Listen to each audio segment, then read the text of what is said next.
माधव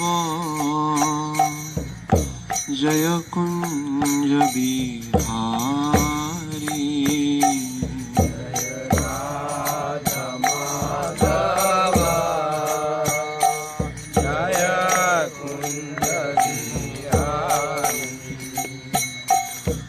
जय गोपी जना वल्लभ जय गिरिवरधारी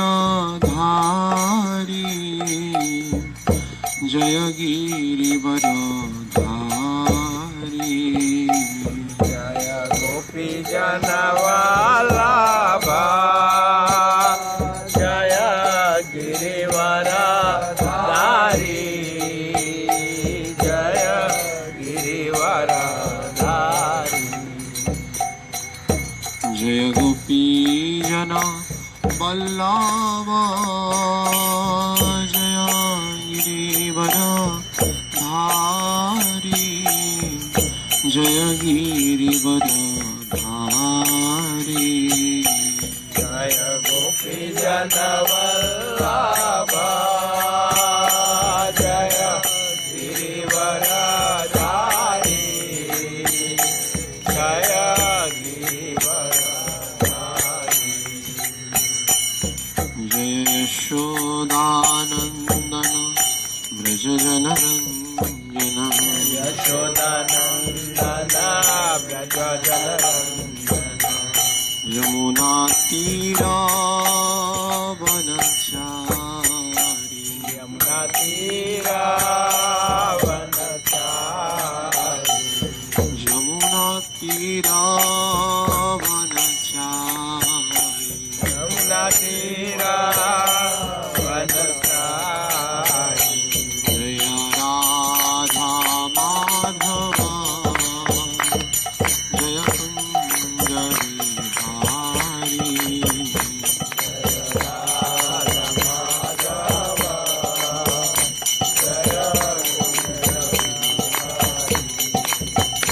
जय गोपी जना वल्लभ जय गिरिवरधारी जय गिरिवरधारी गोपी जना वल्लभ जय गिरिवरधारी जय गिरिवरधारी जय यशोदानंदन व्रज जनरंजन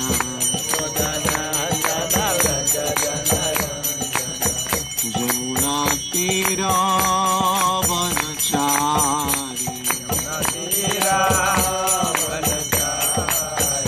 जय राधा माधव जय Kunj Bihari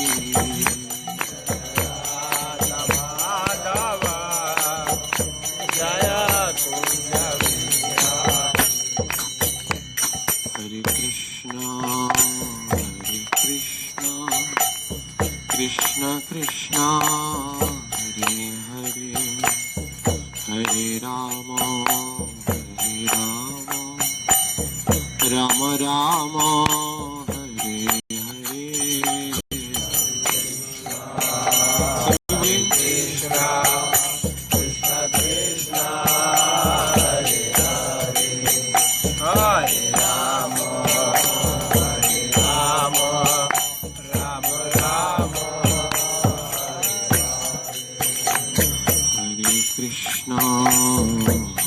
Krishna Krishna Krishna Hare Hare Hare Ram Ram Ram Hare Hare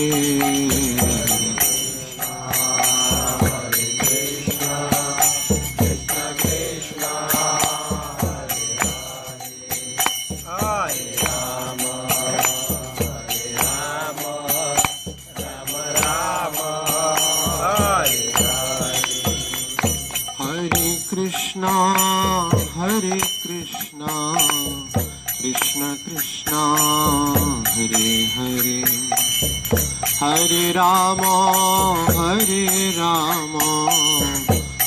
Ram Hare Hare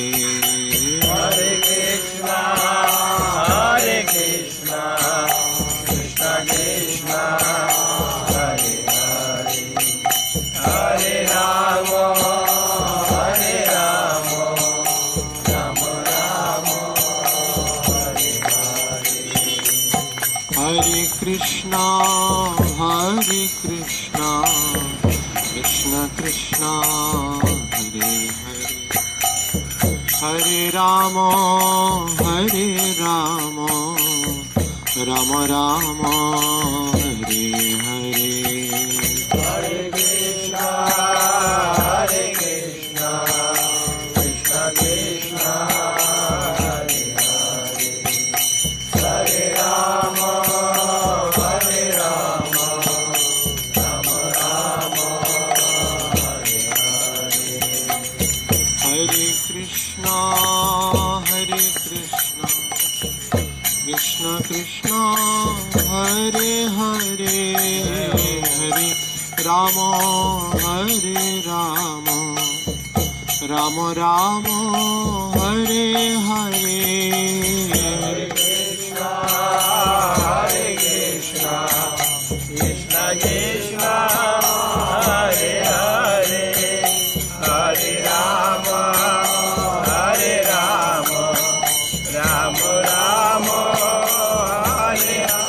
Hare Krishna, Krishna Krishna, Hare Hare, Hare Rama, Rama Rama, Hare Hare. Hare Krishna, Krishna Krishna, Hare Hare, Hare Rama, Rama Rama, Hare Hare.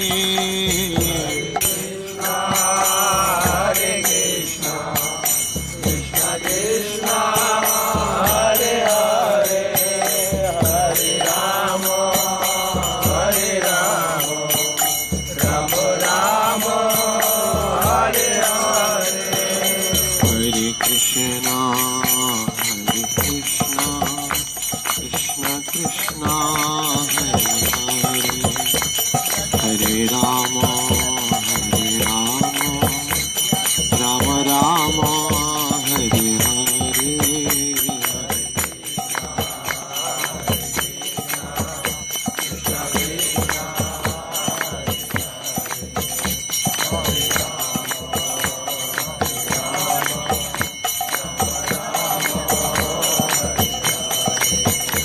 Hare Krishna, Krishna Krishna, Hare Hare, Hare Rama, Rama Rama,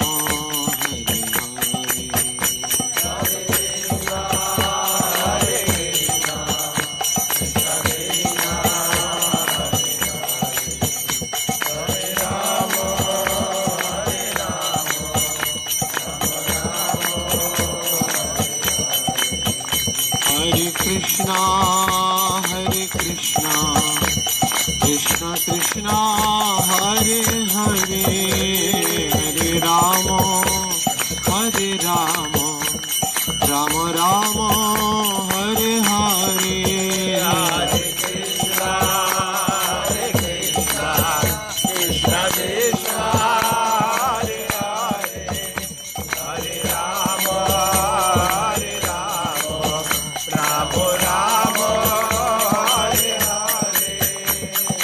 Hare Krishna, Krishna Krishna, Hare Hare, Hare Rama, Rama Rama, Hare Hare.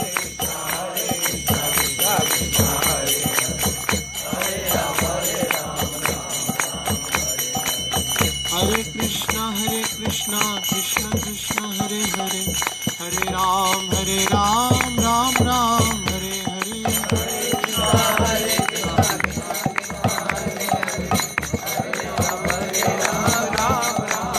Hare Krishna, Krishna Krishna, Hare Hare, Hare Rama, Rama Rama, Hare Hare. Hare Krishna,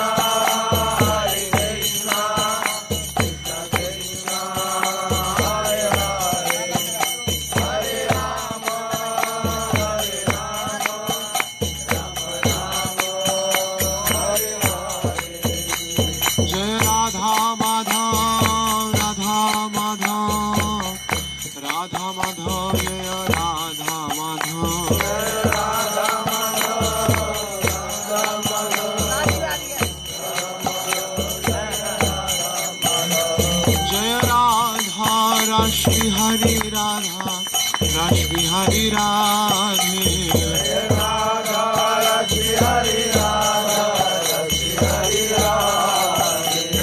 जय राधा राधा गिरिधारी राधे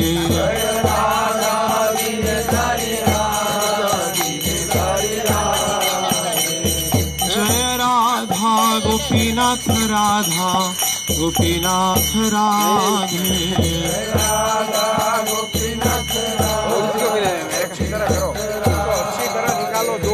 जय राधा मदन मोहन राधा मदन मोहन राधे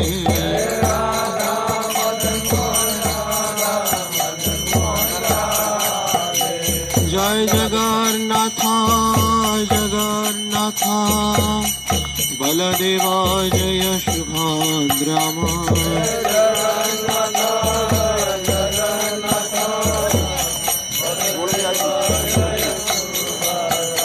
जय जय प्रभुपाद प्रभुपाद प्रभुपाद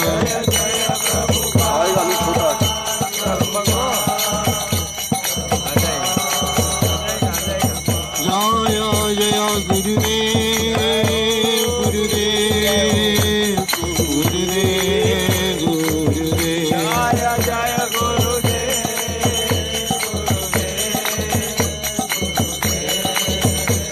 निताय गौर हरि बोल हरि बोल हरि बोल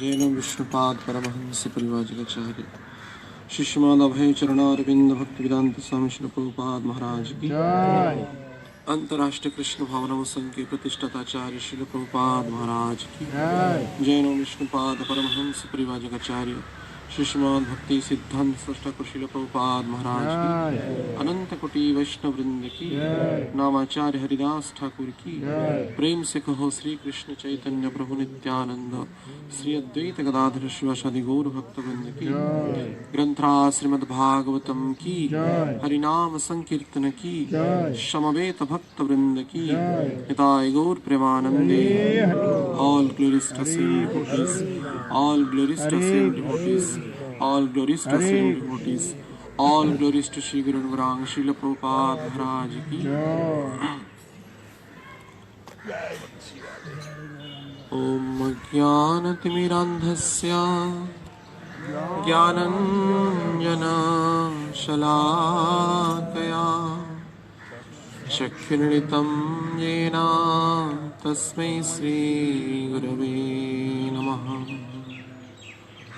नमो विष्णुपादाय कृष्णपृष्ठाय भूतले श्रीमते भक्ति वेदांत स्वामीति नामिने नमस्ते सारस्वती देवे गौरवाणी प्रचारिणे निर्विशेष शून्यवादी पाश्चात्य दिशतारिणी श्रीचैतन्यमनोभीष्टं स्थापितं येन भूतले स्वयं रूपं कदा मह्यं ददाति सपदान्तिकं वन्देऽहं श्रीगुरु श्रीयुतपदकमलं श्रीगुरुन् वैष्णवांच श्रीरूपं साग्रजातं सहगण रघुनाथानितं तं सजीवं साद्वैतं सावधूतं परिजनसहितं कृष्ण चैतन्यदेवं श्री राधा कृष्ण पादान् सहगण ललिता विशाखान्वितांश्च हे कृष्ण करुणारसिन्धु दीनबन्धु जगत्पते गोपेश गोपिकान्त राधाकान्त नमोस्तुते। तप्त कांचन गौरांगी श्रीराधे वृंदावनेश्वरी वृषभानुसुते देवी प्रणमामि हरिप्रिये। वाञ्छाकल्पतरुभ्यश्च कृपासिन्धुभ्येव च पतितानां पावनेभ्यो वैष्णवेभ्यो नमो नमः। नमो महावदानाय कृष्ण प्रेम प्रदायते कृष्णाय कृष्ण चैतन्य नाम्ने गौरतिष्ये नमः। जय श्री कृष्ण चैतन्य प्रभु नित्यानंद श्री अद्वैत गदाधर शिवासादि गौर भक्तवृंद। हरे कृष्णा कृष्णा कृष्णा हरे हरे हरे राम राम राम हरे हरे। मूकं करोति वाचालं पंगुं लंघयते गिरिं यत्कृपातमहं वन्दे श्रीगुरुदिनतारिणि परमानन्दमाधवम्। ॐ नमो भगवते वासुदेवाय। ॐ नमो भगवते वासुदेवाय। ॐ नमो भगवते वासुदेवाय।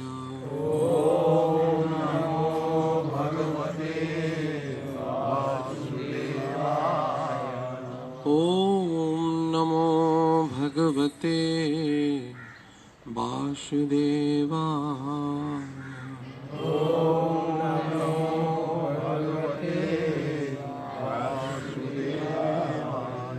हरे कृष्ण। श्री श्री राधा रासबिहारी भगवान, श्री श्री सीताराम लक्ष्मण हनुमान, श्री श्री गौर निताय, श्रील प्रभुपाद, श्रील गुरु महाराज की अपार कृपा करुणा से जीवन के परम सौभाग्य के विषय वस्तु श्रीमद् भागवतम का कथन एवं श्रवण करने का परम शुभ अवसर हम सबको यहाँ पे प्राप्त हो रहा है। निश्चित रूप से यह हमारी कोई निजी योग्यता नहीं है, अपितु उन भगवान की तथा आचार्यों की ही, गुरु महाराज की अपार कृपा करुणा है, जिसके कारण हम कुछ समय को उनके गुण कीर्तन में अतिवाहित करने का सौभाग्य प्राप्त कर रहे हैं। तो आइए आलोच्य श्लोक पर जो आचार्यों ने ही मत स्थापित किया है उस पर कुछ चर्चा करने की चेष्टा करेंगे। जैसे कि पूर्व में भी जो पितृपक्ष में 15 दिन की कथा हुआ था, तो उसमें हम प्रहलाद जी का चरित्र को आधार करके भगवान सिंह तक पहुँचे नहीं थे, लेकिन लगभग 22 दिन की लगभग प्रहलाद चरित्र पर ही डिस्कशन हो गया है। तो अभी देखते हैं भगवान कितनी ही अनुकंपा करेंगे। तो वैसे तो हरि अनंत, हरि कथा अनंता, भगवान जैसे अनंत है उनकी कथा भी अनंत है। अनेक बार अनुभूति हुआ है, यद्यपि अनेक जगह पे कथा करने के लिए जाते हैं, लेकिन प्रसंग तो समाप्त हो जाता है 7 दिन के अंदर, लेकिन बॉम्बे में समाप्त नहीं होता है। बॉम्बे के सभी भक्ति रहते, सब तिलक कंठी वाले, हाँ, और उनको देखते हैं भगवान ऑटोमेटिक प्रेरणा देते हैं कि कथा कहें। नहीं तो एक चरित्र 22 दिन और भी 7 और 29 दिन जब हो जाएगा तो ये अनुमान से बाहर है। जो भी है भगवान विष्णु की असीम कृपा है। तो हमने सप्तम स्कंद की 5वें अध्याय तक लिए मैंने समाप्त किए थे, विराम हुआ था वहाँ पे कथा। तो 6ठा अध्याय से प्रारंभ होगा, जो कि प्रहलाद द्वारा अपने असुर सहपाठियों को उपदेश से और कल नृसिंह चतुर्दशी है, तो भगवान नृसिंह देव की विशेष चर्चा करेंगे। पुनः यहाँ से जो छोड़े थे पुनः करके विराम को प्राप्त करेंगे, देखेंगे कितना तक जाता है। तो आपको स्मरण होगा ही, प्रहलाद जी का चरित्र बहुत ही प्रसिद्ध चरित्र है श्रीमद् भागवतम में, और भागवतम का सार चरित्र है। इतनी शिक्षा प्रहलाद जी की चरित्र में है, और अन्यत्र भी शायद 5 साल का एक लड़का और इतनी उच्च कोटि की शिक्षा दे रहे हैं जो कई ऋषि मुनि योगियों के लिए भी असंभव पर है। भागवतम के आदि टीकाकार श्रीधर स्वामी कहते हैं जो प्रहलाद जी की शिक्षा ऐसा है, अगर भगवान जो एकादश स्कंद में उद्धव जी को देते हैं उसका अनुमान किया जाए, माने तुलना किया जाए, तो प्रहलाद जी की शिक्षा और महत्वपूर्ण लगता है। भगवान की शिक्षा से भी प्रहलाद जी की शिक्षा और महत्वपूर्ण लगता है, और सार उपयोगी शिक्षा है। तो छठा स्कंद, सप्तम स्कंद की जो छठा अध्याय है, तो उसमें पहले जैसे कि ऐसा प्रसंग है कि हिरण्यकश्यप को जब प्रहलाद महाराज जी ने नवधा भक्ति के बारे में बताया और कहाँ से शिक्षा लिया, ये भगवत शिक्षा, ना मत प्रणीतम न सो प्रणीत नाम पद, किसी के द्वारा प्रणयन नहीं किया गया है, यह नैसर्ग की भक्ति है। प्रहलाद जी की जो भक्ति है वह नैसर्ग की है। तो ये नैसर्ग की भक्ति ना स्वप्रणीतम ना पर प्रणीतम, ना अपने द्वारा प्रणयन किया गया है ना दूसरे के द्वारा प्रणयन किया गया है। ये नैसर्गिक की है, ये स्वाभाविक ही है। वास्तविक भगवान की जो भक्ति है स्वाभाविक रूप से ही होता है। ऐसा नहीं कि जैसे कि हमारी आद्य प्रवृत्ति होता है कि भगवान की भक्ति में जीव का जो स्वरूप है कृष्ण का नित्य दास है, जीवेर स्वरूप है कृष्ण नित्य दास। तो ये दासत्व का जो स्वरूप है, अगर स्वामी के साथ संबंध नहीं है, स्वामी जहाँ पे नहीं है वहां पे दास का परिचय कहाँ से आ गया। गुरु महाराज हमेशा बोलते हैं इस ब्रह्मांड का सबसे बड़ा टाइटल क्या है? दास। ये सबसे बड़ा टाइटल है, ये सबसे बड़ी पोस्ट है। ब्रह्मा शिव पर्यंत से भी ऊपर बड़ा पोस्ट है दासत्व का जो पोस्ट है। अगर अरदास का संबंध या दास का परिचय कैसे आता है? स्वामी के परिचय से ही। तो स्वामी नहीं है तो दास कहाँ से आएंगे? तो ये जो नित्य संबंध है और ये जो भक्ति है, ये स्वाभाविक ही है हर एक जीव का, चाहे प्रहलाद महाराज जी हो, चाहे ध्रुव महाराज जी हो, या हम सबका भी। ये जो भक्ति है भगवान से जुड़ा हुआ है, इसके कारण यह नैसर्गिक की ही है। लेकिन भोग वृत्ति की प्राबल्यता के कारण हम भगवान को भूल गए हैं। भोग वृत्ति के प्राबल्यता के कारण ही हम भगवान को न सिर्फ इस जन्म में अपितु अनादि काल से ही भूल गए हैं, और भूलने के कारण ही संसार में पतित हो रहे हैं। माया रूपी कारागार में बारंबार पतित होने को पड़ रहा है हम सबको। तो ये ऐसा नहीं है कि कोई पूछ करके या पूल करके कोई भक्ति किया जाए। बोलते ना, जैसे कि गुरु महाराज एक कथा में बोलते थे, जब भीमा प्रभु जब टेम्पल कमांडर थे जू में, तो जबरदस्ती उठाते थे मंगला, उठो उठो मंगलारती में उठो। तो भक्ति जो होता है स्वाभाविक होती है।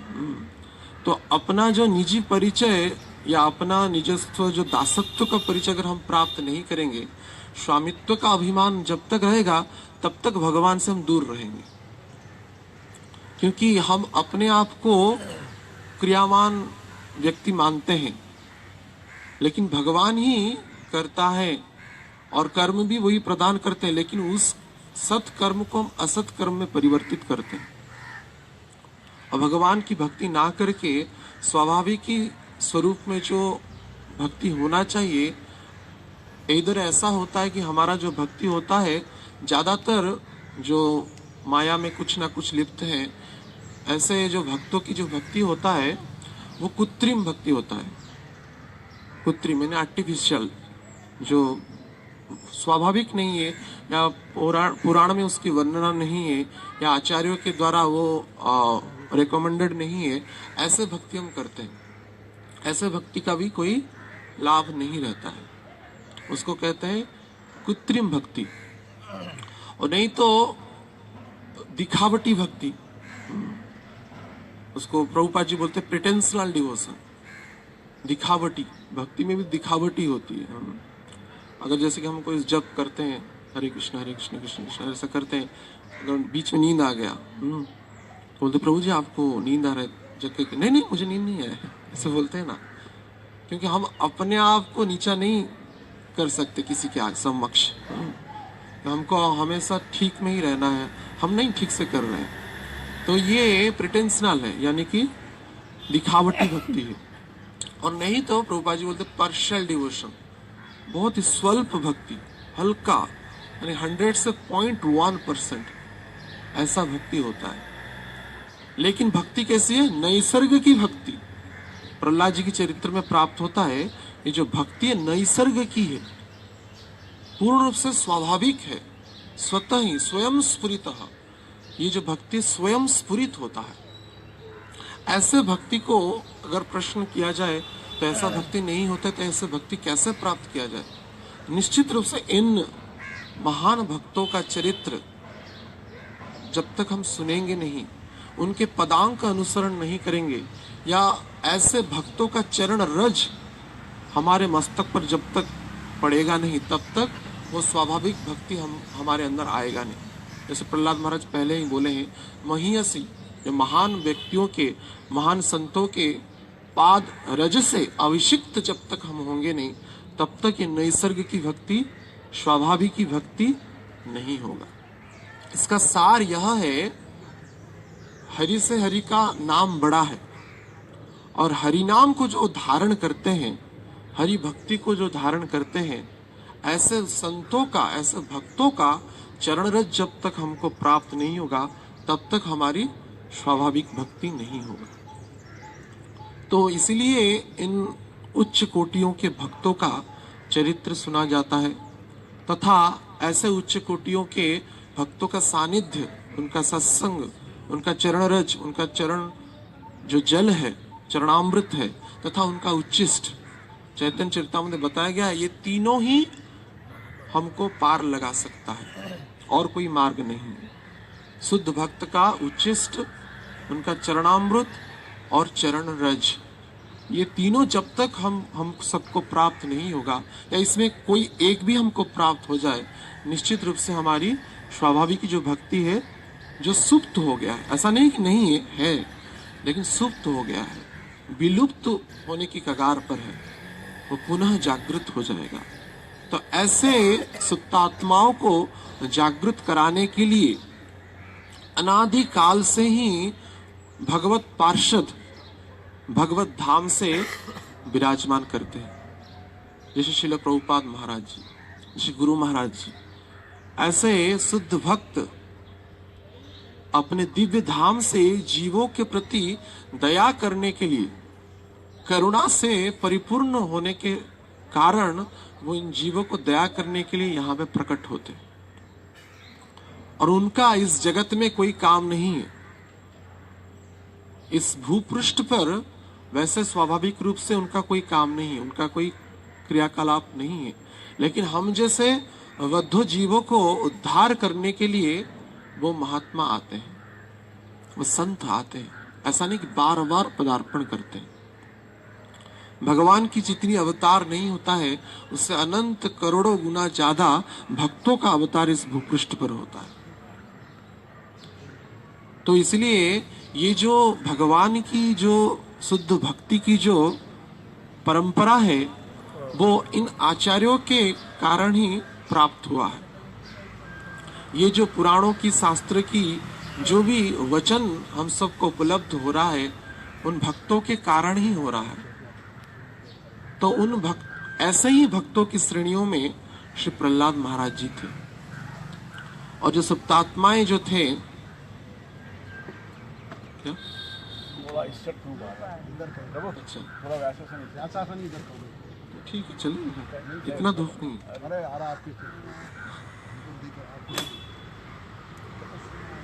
हरे कृष्णा कृष्णा कृष्णा हरे हरे। कोने में नहीं तो राम राम। तो मानो नहीं ना, जब ही तो गुस्सा आता है। मानो तो कोई वांदा नहीं।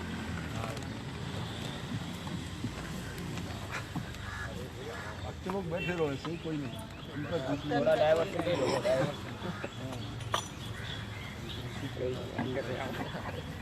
हरे कृष्ण।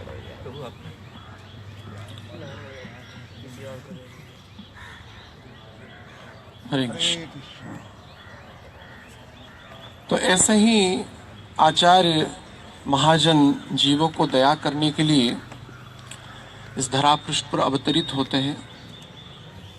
चैतन्य चरितामृत में कहा गया है, महंत स्वभाव हईते तारीते पामोर, निज कार्य नहीं जाए अन्य घोर। महंत का जो स्वभाव होता है पामोरों का, यानी कि बद्ध जीवों का उद्धार करने के लिए ही उनका प्राकट्य होता है, और उन सुप्तात्माओं को अपने निजी स्वरूप कृष्ण दासत्व को प्रदान करने के लिए भगवान के शुद्ध भक्तों का बारंबार इस धरती पर अवतरण होता है। तो इसी क्रम में प्रहलाद महाराज भी यद्यपि 5 साल के ही बालक थे, लेकिन अपने सहपाठी असुर बालकों को कृष्ण भक्ति का सूत्रपात कर रहे हैं अपने दिव्य प्रवचनों के द्वारा, दिव्य उपदेशों के द्वारा। लेकिन यहाँ पे एक परम आवश्यक तथा परम सिद्धांत की बात उत्पन्न हो रहा है। क्यों प्रहलाद महाराज क्यों असुर बालकों को शिक्षा दी? तो यहाँ पे हम, जैसा कि सभी भक्तों के लिए एक बड़ी शिक्षा है, भगवत भक्ति की जो शिक्षा ऐसा नहीं कि प्रौढ़ अवस्था में या युवा अवस्था में प्राप्त हो सकता है, भगवत कृपा से ही होता है, लेकिन स्वाभाविक स्वरूप में अगर कुमार अवस्था में भक्ति की शिक्षा दिया जाए तो जीवन के अंतिम क्षण तक वो टिकता है, वो कायम रहता है। क्योंकि जैसे कि छठा जो अध्याय की 5वां अध्याय की अंतिम श्लोक में ऐसा वर्णना किया गया है। सुखदेव गोस्वामी कहते हैं कि जो असुर बालक थे, बाला अदूषित धियो, बालक एक तो आयु में छोटे थे और अदूषित धियो, वो दूषित नहीं थे। जैसे कि किसी एक बाल्टी दूध, जहाँ पे एक बाल्टी भर दूध हो, उसमें अगर पॉइजन डाल दिया जाए, विष डाल दिया जाए, तो पूरा का पूरा बाल्टी का दूध पूरा खराब हो जाता है, पॉइजन हो जाता है। लेकिन एक बाल्टी अगर पॉइजन हो, विष हो, उसमें अगर एक बूंद दूध डालेंगे तो वो होगा नहीं। इस युग में, कलिकाल में, विशेषकर कि पाप की मात्रा ज्यादा है, धर्म का 3 पद ही चला गया है। तो इसी स्वरूप में भक्ति का जो क्षण, जो एक हल्का सा रंग नहीं लगता है, जब तक डूबेंगे नहीं उस रंग में, तब तक यह कृष्ण भक्ति का जो वास्तविक जो रस है वो प्राप्त नहीं होता है। तो इसलिए बाला अदूषित धियो हो, जो बालक थे अदूषित थे, दूषित नहीं थे। और द्वंद्व रामो तो ही तो, माने द्वंद्व और जो कुछ भी जो मन में शंका वगैरह नहीं था। यद्यपि षंड और अमर के द्वारा उनको कर्म कांड, ज्ञान कांड आदि शिक्षा दिया गया था, लेकिन वो पूर्ण रूप से वो रंग चढ़ा नहीं था, क्योंकि बालक थे। जैसे कि हम देखते हैं स्वाभाविक स्वरूप में भी किसी बालक को अगर चॉकलेट देकर के कोई बुला लेता है, और जो अपहरणकारी जो होते हैं उनको अपहरण कर लेते हैं। क्यों? क्योंकि वो तुरंत ही किसी के ऊपर विश्वास कर लेते हैं, उनके मन में कोई छंद कपट नहीं है। बच्चे मन के सच्चे, कहते हैं ना, बच्चे मन के सच्चे होते हैं। तो इसलिए जो बालक थे अदूषित धियो, हम क्या सब बालक हैं? तो हमारे मन में बहुत दूषित भावनाएं हैं, अनेक दूषित वस्तु, दूषित कार्य को किए हैं, दूषित दृश्य को देखे हैं। तो इसी के क्रम में हमारा जो मन है दूषित हो गया है। इसलिए ये भक्ति का रंग पूर्णतः प्राप्त नहीं होता है, वो रंग नहीं लगता है। इस भक्ति रूपी महासागर में हम अपने आप को अवगाहन नहीं कराते हैं। वैसे देखा जाए भगवान का जो श्री विग्रह चिन्मय है, शाश्वत है। कहते हैं विग्रह नुहे तो साक्षात ब्रजेंद्र नंदन। अगर जैसे राधा रासबिहारी, तो राधा रासबिहारी दर्शनार्थी हो गया, भागवतम क्लास हो गया, उसके बाद क्या कहाँ जाते हैं, कहाँ जाते हैं? प्रसाद के लिए, है या नहीं? और स्वयं भगवान है, तुम उनको छोड़ के कहाँ जा रहे हो? अगर सोचा जाए स्वयं भगवान विग्रह के स्वरूप में विराजमान है, तो उनके छोड़ के हम कहाँ जाए? हम बोलते हैं कब दर्शन होगा, अखियां हरि दर्शन के प्यासी। हाँ, अगर जो प्यासा जो अखियां था वो उस हरि का दर्शन प्राप्त कर रहा है, तो उन हरि को छोड़ के कहाँ जा रहे हो तुम? है या नहीं? ये चिंतन करने की बात है। इसका अर्थ यह है, पता है कि स्वयं विग्रह है, लेकिन पूर्णतः उस स्वरूप में हमको विश्वास नहीं है। इसका अर्थ नहीं कि हम महाप्रसाद नहीं पाएंगे, महाप्रसाद पाना भी भक्ति है, लेकिन एक अनुमानिक एक तुलनात्मक भेद दे रहे हैं। तो इसी भाव से ये जो हमारा जो बालपन जब चला जाता है, कुमार अवस्था जब चला जाता है, तो जो मन जो है दूषित हो जाता है। अनेक भावनाएं, अनेक चिंतन, अनेक समस्याओं से घिरे होकर के हम हरि भक्ति से अनेक दूर चले जाते हैं। होता है कि व्यावहारिक स्वरूप से भजन होता है, 16 माला होता है, ऐसा कभी कभार लगता है कि बस 16 माला हो गया तो रख दो जप करना। कभी भक्तों को सुने, टेंशन फ्री हो गया 16 माला। आज इतना सेवा था, पता नहीं 16 माला नहीं हो रहा था। हाँ, जैसे वो करके वो टेंशन गया, यानी कभी हरि नाम ही टेंशन हो गया। ऐसा हो जाता है ना, क्योंकि हमारा जो मन है अनेक पाप भावनाओं से ग्रसित हो गया है, अनेक मल से मलिन हो गया है। तो इसको पूर्णतः पूर्वावस्था को प्राप्त करना, यानी कि कृष्ण के नित्य दासत्व को प्राप्त करना इतना सहज नहीं है। इसलिए विशेष करके जो गृहस्थ भक्त हैं, अपने संतानों को विशेष ध्यान देना चाहिए कि वो कैसे हरि भक्ति परायण हो। प्रभुपाद जी इसमें बारंबार बोलते हैं भावार्थ में, परपोर्ट में, कि अपने बच्चों को ये प्लानिंग नहीं कराना चाहिए वो इंजीनियर बनेगा, डॉक्टर बनेगा, इतना बड़ा बिजनेसमैन बनेगा। ये प्रेरणा देना चाहिए कि तुम जो भी हो हरि भक्त हो, भगवान के भक्त बनो। नहीं तो हम अपना नैया पार लगाने के लिए चेष्टा कर रहे हैं, और आने वाले फ्यूचर जो पीढ़ी है उनको नरक की सागर में ढकेल रहे हैं। ये किस प्रकार की बुद्धिमत्ता है? क्योंकि जब बालावस्था से, कौमारावस्था से होकर के युवावस्था आ जाएगा, तब ये भक्ति पूर्णतः अब स्वाभाविक रूप से प्राप्त नहीं होगा, क्योंकि दूसरा रंग चढ़ गया होगा। और उस रंग में भगवत भक्ति का जो रंग है सामान्य लगेगा, उसमें कुछ रस नहीं है, क्योंकि इसमें तो कोई इंद्रिय भोग नहीं है। ये तो आत्मा का खाद्य है, आत्मा का प्रसाद है भक्ति। और बाकी जो भोग की जो इच्छाएं हैं, भोग की क्रियाएं हैं, वो शरीर का प्रसाद है, शरीर की खाद्य है। तो इसीलिए ये जो असुर बालक थे, बाला अदूषित धियो, ये उनमें कोई मलिनता नहीं था। यद्यपि संड अमर के शिक्षा वो प्राप्त कर रहे थे, लेकिन उसको पूर्णतः अपने जीवन में उसको उतारे नहीं थे। इसलिए उन बालकों ने क्या किया? क्रीड़ा को छोड़ दिया, क्रीड़ा परिच्छदा, यानी कि खेलना छोड़ दिया। और छोड़ करके क्या किए? प्रहलाद महाराज के चारों तरफ बैठ गए, जैसे आप सब बैठे हैं। प्रहलाद महाराज के चारों तरफ बैठ गए।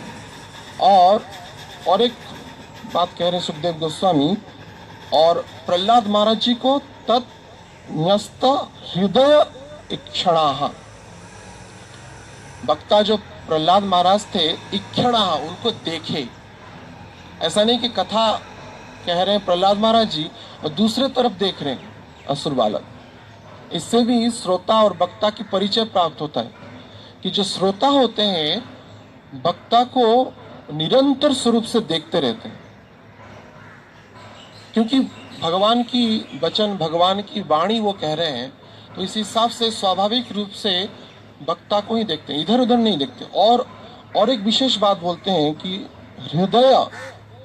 हृदय से देख रहे थे। ऐसा नहीं कि बाह्य तरफ से, बाह्य स्वरूप से देख रहे थे, हृदय से, अपने हृदय तथा नेत्रों से, दोनों से ही भगवान की जो कथा कहने वाले यहाँ पे जो प्रहलाद महाराज जी हैं, उनको ईक्षण कर रहे थे, देख रहे थे। तो हमको हम जो कथा होता है, जैसे भागवत सप्ताह के महात्म्य में बताया गया है, भागवत सप्ताह के प्रभाव के कारण तुरंत ही जो गोकर्ण महाराज जी कथा कहे थे, जितने भी गांव वाले थे, नेक्स्ट टाइम जब कथा हुआ तो सब चले गए वैकुंठ धाम। तो अनेक बार प्रश्न उठता है, हम सब क्यों उद्धार नहीं होते? इसका अर्थ ये कि हम हृदय से ईक्षण आता था, देखते नहीं, हृदय से और नेत्रों से, शुद्ध भक्त के मुखारविंद से जो कथा सुनते नहीं। हमारा दृष्टि दूसरे जगह पर है, अन्य कार्यों में है। कब 10 बजेगा कथा समाप्त होगी, प्रसाद मिलेगा, कब 10 बजेगा, अभी ऑफिस जाना है मुझे, हाँ कथा समाप्त होगी, ये अनेक प्रकार की चिंतन रहता है।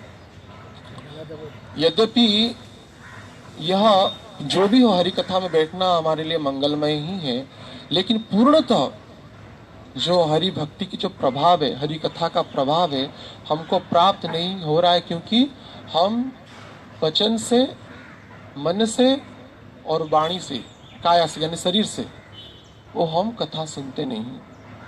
शरीर तो रहता है कथा में, लेकिन मन और वाणी दूसरी जगह पर रहता है।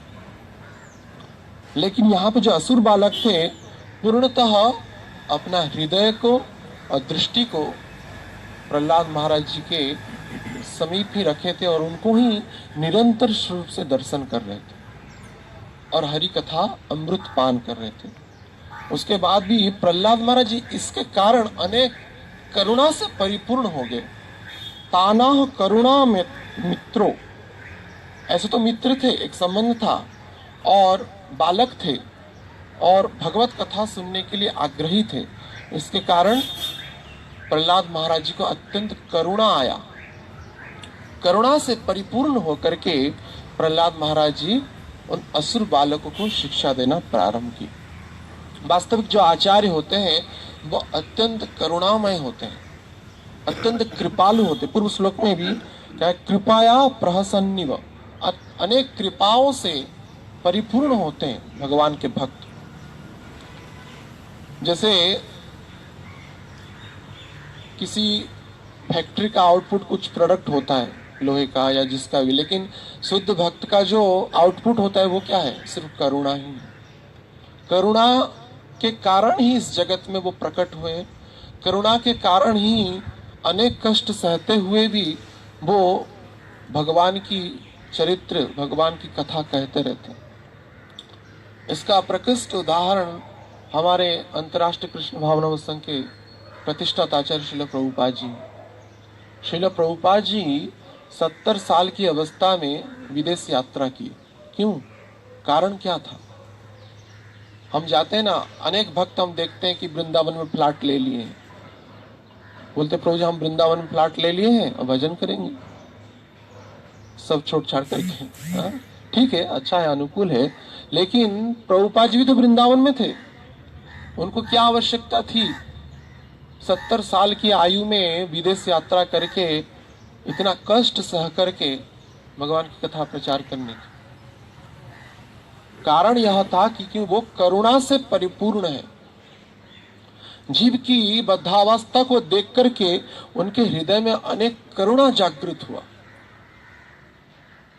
और इतने दीन थे प्रभुपाद जी कि ऐसा नहीं कि निजी सामर्थ्य को प्रदर्शन करने के लिए गए थे, अपनी गुरु की आज्ञा, श्रील भक्ति सिद्धांत सरस्वती ठाकुर जी की आज्ञा को पालन करने के लिए वो विदेश यात्रा किए। और भी सबसे गुप्त तथा रहस्यमय कारण यह था क्योंकि आचार्य श्रील प्रभुपाद जी करुणा से परिपूर्ण थे। उस करुणा के कारण ही जीव को दया करने के लिए, सर्वत्र हरिनाम का प्रचार करने के लिए प्रभुपाद जी इतनी वृद्धावस्था में भी विदेश की यात्रा की। और अनेक कष्ट सह करके अंतर्राष्ट्रीय कृष्ण भावना संघ की प्रतिष्ठा की। इतनी कम समय में इतनी मंदिर की प्रतिष्ठा, इतने भक्तों को पालन करना, उनका निर्वाह की व्यवस्था करना, अनेक रथ यात्रा, अनेक मंदिरों में विग्रहों की प्रतिष्ठा, जो पुस्तक वितरण का जो कार्यक्रम है, बीबीटी का काम, बाकी भी अनेक गुरुकुल आदि अनेक क्रिया की। क्योंकि आगंतुक पीढ़ी को यह पूर्णतः भक्ति का जो स्रोत शास्त्र के अनुसार, आचार्यों के मत के अनुसार, परंपरा के अनुसार प्राप्त हो। लेकिन इस सब में यह ही कारण था, वो करुणा से परिपूर्ण था। करुणा के कारण ही, दया के कारण ही जीव की वृद्धावस्था को देख करके प्रभुपाद जी प्रचार किए। उसी परंपरा में हम देखते हैं गुरु महाराज जी भी। अभी ऐसे व्यावहारिक स्वरूप में देखा जाए तो कितना पीड़ा होता है देखने से ही, लेकिन फिर भी हमारे लिए आ रहे हैं, हम सबको प्रेरणा देने के लिए, हम सबको हरि भक्ति का कथा सुनाने के लिए इतना कष्ट सह करके भी वो आते हैं। ये उनकी करुणा है, ये उनकी दया है। ऐसे देखा जाए तो जो संत होते हैं, महात्मा होते हैं, वो व्यावहारिक पीड़ाओं से ग्रसित नहीं होते हैं। हम खुद एक बार सुने, गुरु महाराज जी के पास एक भक्त आए थे, डिस्कशन कर रहे थे। एक भक्त आकर के पूछे कि गुरु महाराज आप इतने अस्वस्थ हैं। जगन्नाथपुरी में थे, 2009 की बात है। तो एक भक्त आए, बोले, गौड़िया मठ के भक्त थे, आकर के बोले महाराज आपको देख करके बहुत ही खराब लग रहा है, आपका शरीर इतना अस्वस्थ है, ऐसे रोग हो गया, हम सबको बहुत पीड़ा हो रहा है। तो गुरु महाराज बोले हम तो रोगी नहीं, हमको कुछ रोग नहीं हुआ है, हम तो अस्वस्थ नहीं। तो वो आश्चर्यचकित होकर के देखने लगा, अरे इतने अस्वस्थ हैं, खुद बोल रहे कि अस्वस्थ नहीं है, कैसी बात है। तो गुरु महाराज बोले कि हरि भजन ना करना ही रोग है, हरि भक्ति ना करना ही रोग है, यही अस्वस्थता है। और जो भजन कर रहे हैं वो कैसे अस्वस्थ है? जिनका तन मन धन प्राण भगवान के चरणों में लगा हुआ है, वो अस्वस्थ नहीं है। जो लोकल ट्रेन में घूमते हैं ना, भागते रहते हैं कर्म के लिए, पैसा के लिए, वही अस्वस्थ है। देखते हैं बॉम्बे भागता रहता है, कभी रुकता नहीं है।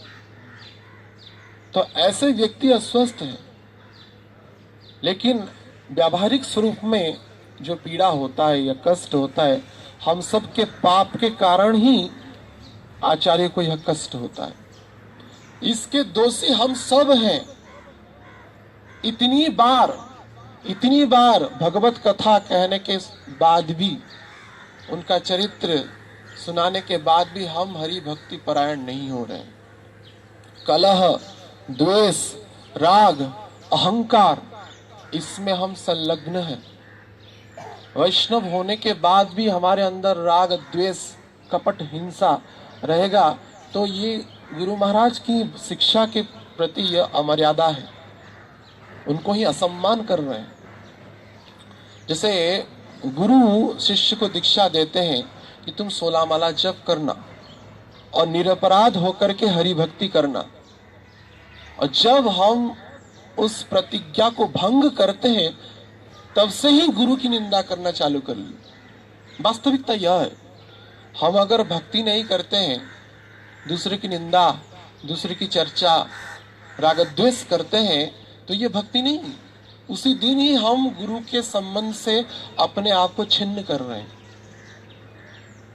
हम खुद ही वो जो प्रेम का या श्रद्धा का या गुरु शिष्य का जो संबंध का जो धागा था, उसको तोड़ करके उसको छिन्न भिन्न कर रहे हैं। प्रभुपाद जी बोलते हैं, who is under discipline his disciple. जो गुरु की शिक्षा के अनुसार शासित है वही शिष्य है। शासन के अधीन शिष्य होते हैं। जो शासन के बाउंड्री को हम तोड़ करके जब गए, शिष्यत्व का मर्यादा भी हम खो गए।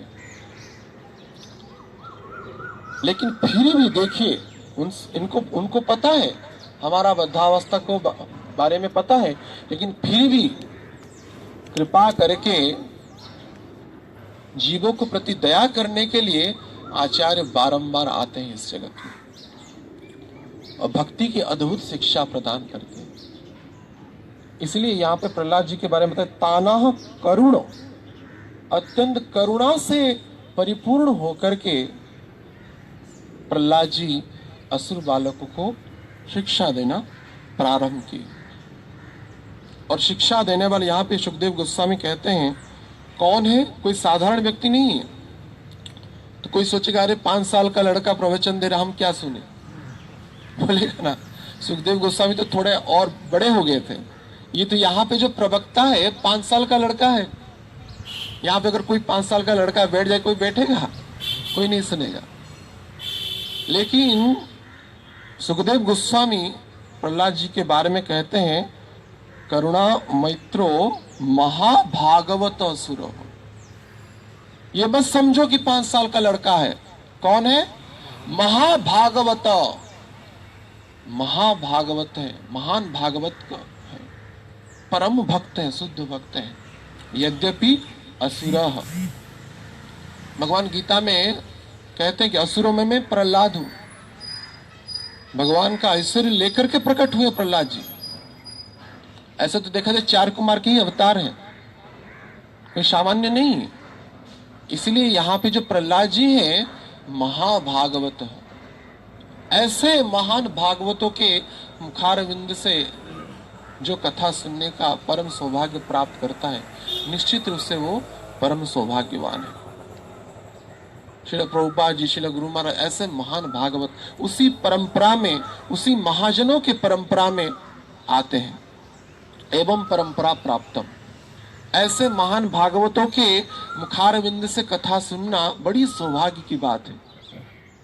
अनेक जन्म के पुण्य प्रताप जब इकट्ठे होते हैं, तब जाकर के ऐसे महान संतों के मुखारविंद से हमको कथा सुनने का परम सौभाग्य प्राप्त होता है। ये कोई सहज बात नहीं है। इसलिए जो भी हम गुरु महाराज जी का संग प्राप्त करते हैं, उनका दर्शन प्राप्त करते हैं, उनके मुखारविंद से कथा श्रवण करने का सौभाग्य प्राप्त करते हैं, ये हमारी निजी योग्यता से नहीं हुआ है। इन सबको बारे में जान लेना चाहिए। ये उनके ही कृपा करुणा है। इसलिए पहले बता दिया गया, करुणो, महाभागवत जब कथा कहते हैं करुणा से परिपूर्ण होने के कारण। साधारण व्यक्ति कथा कहते प्रतिष्ठा के लिए, पूजा के लिए, लाभ के लिए, धन के लिए, दूसरे उद्देश्य के लिए। लेकिन जो हरि कथा है वो पूर्ण रूप से निष्काम भाव से होना चाहिए। लास्ट टाइम जब गुरु महाराज आए थे, कथा हुआ था तो 15 दिन की, तो गुरु महाराज 2 बार मुझे बोले ऐसे ही निष्काम भाव से हरि कथा को। ये 2 बार बोले। निष्काम भाव बड़ी महत्वपूर्ण है। निष्कामता अगर नहीं होगी तो श्रोता का ना वक्ता का किसी का भी कल्याण नहीं, बस समय का अपचय है। तो इसी हिसाब से निष्कामता जो कथा, उसमें कोई भी कामना नहीं है, अभी तो करुणा है। करुणा से परिपूर्ण होने के कारण प्रहलाद महाराज जी असुर बालकों को कथा कही। और वो कौन है? महाभागवत है। कोई साधारण वक्ता नहीं है, महाभागवत है। इसलिए चैतन्य महाप्रभु बोले हैं, जाओ भागवत तो पढ़ो वैष्णव रस्ता में। अनेक व्यक्ति जाते हैं, कोई बहुत ज्ञानी होते हैं, पंडित होते हैं, हो सकता है वो बहुत वेदों के ज्ञानी हो, भागवतम का 18,000 श्लोक को ही बोलने में समर्थ हो, लेकिन अगर वैष्णव नहीं है तो उनके मुखारविंद से कथा सुनना सर्प के मुखारविंद से दूध जब उसका उच्छिष्ट लेंगे जैसा है वैसा ही है। ऐसे हरि कथा से कोई लाभ नहीं है। इसलिए परंपरा के क्रम में, महाजनों के परंपरा में जो आते हैं, उनके मुखारविंद से, यानी कि वैष्णव के मुखारविंद से कथा सुनना चाहिए।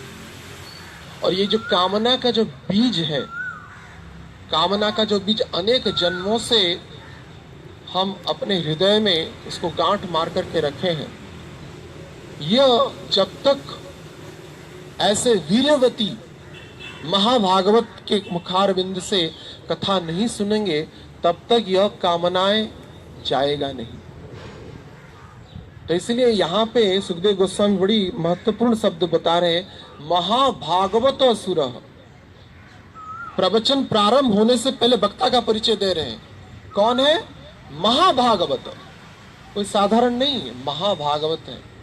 और उनका क्या उद्देश्य है?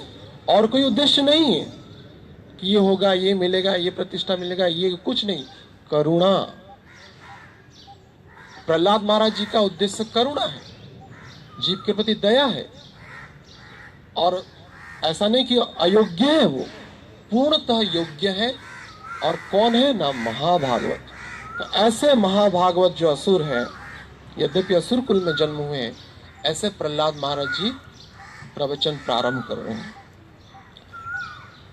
तो ऐसे छठा अध्याय में इससे प्रारंभ होता है। श्री प्रहलाद उवाच कौमारम आचरित प्राज्ञ धर्मान भागवत यह दुर्लभम मानुषम जन्मम अदप्यम ध्रुवम अर्थधम। पहले शब्द बोल रहे हैं कि प्रहलाद महाराज जी असुर बालकों को, जो कि असुर बालक कैसे बैठे हुए हैं? हृदय से और चक्षु दोनों प्रहलाद महाराज जी को प्रति देख रहे हैं, हृदय से उसको सुन रहे कथा। तो ऐसे असुर बालकों को प्रहलाद महाराज जी कह रहे हैं कौमारम आचरित प्राज्ञ। कुमार अवस्था से ही यह हरि भक्ति प्रारंभ करना चाहिए। तो ये असुर बालक थे। यहाँ पे टीकाकार जो है अनेक प्रश्न पूछते हैं असुर बालक का पक्ष लेकर के। तो विश्वनाथ चक्रवर्ती ठाकुर कहते हैं नानु कौमारम अवस्थाम धर्मम। कौमार अवस्था से धर्म का पालन कैसे किया जाए? असुर बालक कह रहे हैं, कोई 5 साल का लड़का को बोलेंगे अब तुम धर्म पालन करो, कैसे धर्म का पालन करेगा वो? तो धर्मम की, ये जो धर्म का जो परिचय है, इसके बारे में पता नहीं था असुर बालक को। धर्म क्या है, वास्तविक धर्म क्या है? ये जो धर्म शब्द बड़ी महत्वपूर्ण है। और धर्म का जो प्रणयन है कोई बाहर का व्यक्ति नहीं कर सकता, कोई योगी मुनि नहीं कर सकते। धर्मस्तु साक्षात भगवत प्रणीत। धर्म जो है भगवान के द्वारा ही प्रणयन किया जा सकता है। अनादि काल से ही धर्म का परिचय भगवान देते हैं और अनंत काल तक भगवान ही देते रहेंगे। और किसी का भी सामर्थ्य नहीं है, क्योंकि धर्म के द्वारा ही रक्षा होता है। धर्म में ही भगवान तिष्ठ है और धर्म का प्रणयन स्वयं भगवान ही करते हैं। धर्मस्तु साक्षात भगवत प्रणीतम। या भगवान के जो भक्त हैं, महाजन है, जैसे प्रहलाद जी, वो उस धर्म की व्याख्या कर सकते हैं। महाजन जेन गतस्य पंथा। जो महाजन है या उन महाजन के अनुगत्य में है, उनके परंपरा में है, ऐसे महाजन लोग ही धर्म के बारे में संज्ञा प्रदान कर सकते हैं। तो ऐसे धर्म का पालन क्या बालावस्था में हो सकता है? ये क्या संभवपर है? असुर बालक प्रश्न कर रहे हैं कि कौमारम ननु कौमारम अवस्थाम धर्मम। कौमार अवस्था में क्या धर्म का पालन हो सकता है? क्योंकि ये कर्म कांड, ज्ञान कांड आदि सीखे थे। वेदों के जो बाह्य तत्व है, संड और अमर शिक्षा दिए थे, उसके कारण वो समझने लगे कि ये जो धर्म का जो परिचय व्यावहारिक धर्म है, ये जो धर्म है व्यावहारिक धर्म है। और इस धर्म का बाद में कहते हैं धर्मम तो वर्णाश्रम धर्म, क्योंकि ब्रह्मचारी, उनको बार बार बताया जाता तुम ब्रह्मचारी आश्रम में, तुम ब्रह्मचारी हो, ऐसे बताया जाता ना। संड अमर बताते थे। तो घर द्वार छोड़ करके आए हैं, विद्यालय में पढ़ाई कर रहे हैं, अध्ययन कर रहे हैं, कर्म कांड की, ज्ञान कांड की। तो धर्मम तो वर्णाश्रम धर्म। तो प्रहलाद के ना, वर्णाश्रम धर्म के बारे में नहीं बोल रहा हूं, ये तो व्यावहारिक है। वर्णाश्रम धर्म के बारे में नहीं बोल रहा हूं। धर्मम तो श्रवण कीर्तन। चक्रवर्ती ठाकुरपाद कहते हैं कि धर्म तो श्रवण कीर्तन, प्रहलाद जी कहते हैं ये जो धर्म है श्रवण और कीर्तन का धर्म है, ये तो हर एक बच्चा भी कर सकता है। 5 साल का लड़का को श्रवण करने में और कीर्तन करने में कोई समस्या नहीं है। कीर्तन करना है हरे कृष्णा कृष्णा कृष्णा हरे हरे, हरे राम राम राम हरे हरे। तो ये जो श्रवण का जो धर्म है, कीर्तन का जो धर्म है, ये तो कोई बालक भी कर सकता है। यहाँ पे एक बालक बैठे हैं ना, बैठे हैं शांत से, चाहे समझ रहे हैं या नहीं, लेकिन बैठे हैं, श्रवण तो कर सकते। अब जब हरे कृष्ण बोले वो भी हाथ उठा ली, हो गया है नहीं, तो कीर्तन हो गया। तो प्रहलाद जी कहते हैं ऐसा धर्म का पालन करने के लिए मैं कह रहा हूं, धर्मम तो तत्श्रवण कीर्तन। ये जो धर्म है कौमार अवस्था से, ऐसा नहीं बोल रहा हूं कि बड़ी वर्णाश्रम की पालन करो, ये नियम है वो नियम है, इतना करना है उतना नहीं करना है, ऐसा नहीं है। जैसे प्रभुपाद जी बोलते थे बस चैंटिंग डांसिंग, हाँ कृष्ण प्राप्त हो जाएंगे। तो ऐसे धर्म का पालन करने के लिए मैं कह रहा हूं, ऐसे कौमार अवस्था से ऐसे धर्म का पालन करने के लिए मैं कह रहा हूं। तो असुर बालक पुनः प्रश्न करते हैं, तो ये हम तो कुमार अवस्था के हैं, मन तो इधर उधर भागता रहता है। धर्म जो है आप जो बोले श्रवण का, हाँ और कीर्तन का, जब थोड़ा युवक हो जाएंगे, युवा हो जाएंगे तब कर सकते हैं। अब के लिए हमारे तो क्रीडनम यानी खेलने का उम्र है, अभी तो खेलने का उम्र है। तो बोलते हैं कि अगर युवा अवस्था में करने की अभिप्राय है क्या श्रवण और कीर्तन, और जीवन तो अनिश्चित है। आप जो भविष्य के बारे में दृष्टिपात करके बोले कि हम युवा अवस्था में इस धर्म का आचरण करेंगे, और प्रहलाद जी कहते हैं कि जीवन तो अनिश्चित है। एक कथा है, ए जीवन अनिश्चित, ये जो जीवन है अनिश्चित है, के जानी कहार आज मृत्यु काल हुई वो उपस्थित। ऐसा कोई नहीं कह सकता कि जीवन सुरक्षित है, कितना भी इंश्योरेंस कर लो, वो कर लो, कितनी व्यवस्था कर लो, मृत्यु अनिश्चित है। युवा अवस्था आते आते अगर हमारा मृत्यु हो जाए। कल एक भक्त फोन किए थे, दिल्ली में एक कुछ बालकों को लेकर के, ऐसे ही कुमार अवस्था के थे, उनको लेकर के स्कूल का जो गाड़ी जा रहा था, ट्रेन क्रशिंग कर रहा था, सबके सब मर गए। 13 बच्चे मर गए कल या परसों। तो प्रामाणिक बात है। तो जो काल है ऐसा नहीं सोचता कि बालक है उसको छोड़ दें, ये युवा है उसको छोड़ दें, या ये पौड़ है उसको छोड़ दें, या ये वृद्ध है उसको छोड़ दें। मृत्यु अनिश्चित है, कब भी हो सकता है, किसी समय में भी हो सकता है। तो ऐसे जो मृत्यु है उसके ऊपर कोई भविष्यवाणी नहीं कर सकता है, नहीं इस समय में, इस निर्दिष्ट काल में मृत्यु होगा। तो अगर प्रश्न करेंगे कि युवावस्था में हम भजन करेंगे, श्रवण कीर्तन करेंगे, तो प्रहलाद जी कहते हैं ना, मृत्यु कब भी हो सकता है, इसलिए कौमार अवस्था से ही प्रारंभ करो। कौमारम आचरित प्राज्ञो।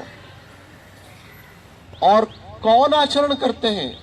प्राज्ञ, यानी कि जो बुद्धिमान है, जो बुद्धिमान व्यक्ति है।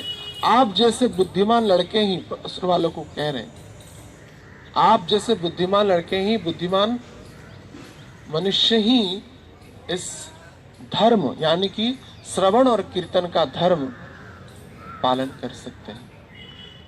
वास्तविक जो भगवान की भक्ति में संलग्न होते हैं वही बुद्धिमान है। कितना भी बड़े नोबेल लॉरेट जो होते हैं ना, नोबेल प्राइज पाते हैं, कई बड़े बड़े साइंटिस्ट होते हैं, यद्यपि बाह्य जगत में उनकी बड़ी मर्यादा है, लेकिन कौन से नरक को जाएंगे इसका कोई ठिकाना नहीं है, क्योंकि वो वास्तविक मूर्ख है, क्योंकि भगवान का भक्ति नहीं करते, हरि भक्ति परायण नहीं है। तो ऐसे बुद्धि का कोई काम नहीं है। वास्तविक बुद्धि भगवान की श्रवण और कीर्तन में ही है। तो इसलिए इस श्रवण और कीर्तन रूपक जो भक्ति है, इसमें जो संलग्न होते हैं, उसमें जो योगदान करते हैं, वो ही वास्तविक बुद्धिमान है। भागवत में ये वर्णना है, करभाजन मुनि निमि महाराज को कह रहे एकादश स्कंद में, यज्ञ संकीर्तन प्राये ययंती सुमेधसा। जो वास्तविक ना सिर्फ मेधसा, सुमेधसा, अत्यंत बुद्धिमान है, वो ही इस संकीर्तन रूपक यज्ञ में सम्मिलित होते हैं। साधारण व्यक्ति नहीं हो सकते। अनेक जन्म का प्रारब्ध जब इकट्ठा होता है, तब जाकर के इस हरि भक्ति करने का हमको अवसर प्राप्त होता है।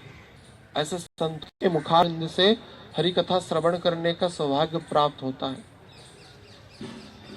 तो वास्तविक जो बुद्धिमान है, प्राज्ञ, वही भागवत धर्म का आचरण करते हैं। धर्मान भागवत ये। और यह यानी कि यह शब्द पे विश्वनाथ चक्रवर्ती ठाकुर कहते हैं, यह तो भारतवर्ष, यह यानी कि इस भारतवर्ष में भी जो ऐसे श्रवण कीर्तन रूपक कथा में सम्मिलित होते हैं, उसमें योगदान करते हैं, वो विशेष रूप से भाग्यवान। और हमारा तो इस भारतवर्ष पर जन्म हुआ है, इस पर हम कर्म कर रहे हैं, भक्ति की शिक्षा प्राप्त कर रहे हैं, शुद्ध संतों का दर्शन करते हैं। इस भूमि पर ही बारंबार राम कृष्ण का पदार्पण हुआ है, अवतरित होते हैं। तो ऐसे पुण्य स्थली पर, ऐसे पुण्य भूमि पर, यह यानी कि यहाँ पे इस भारतवर्ष पर, चक्रवर्तीपाद कहते हैं कि यह भारतवर्ष, इस भारतवर्ष पर जो भक्ति करते हैं, ऐसे श्रवण कीर्तन करते हैं, वो वास्तविक बुद्धिमान है। तत्प्राज्ञ, वही प्राज्ञ है जो भगवान के भक्ति करते हैं, श्रवण कीर्तन करते हैं इस भारतवर्ष पर, वही प्राज्ञ है। और बाकी सब क्या है? मूर्ख है। प्रभुपाद जी बोलते हैं रास्केल्स। प्रभुपाद जी बोलते थे दोज हु आर रास्केल, वो ही भक्ति नहीं करते हैं, क्योंकि माया अपहृत ज्ञानम आसुरी भाव मिश्रिता। उनका जो ज्ञान है माया के द्वारा अपहृत हो गया है, और आसुरी भाव मिश्रिता। जो भक्ति नहीं करते वही असुर है, और जो भक्ति करते हैं वही सूर से भी ऊपर है, यानी कि देवताओं से भी ऊपर है। इसीलिए देवताएं भी उन मनुष्यों का वंदना करते हैं। अहो अमीसा किम कार्य शोभनम।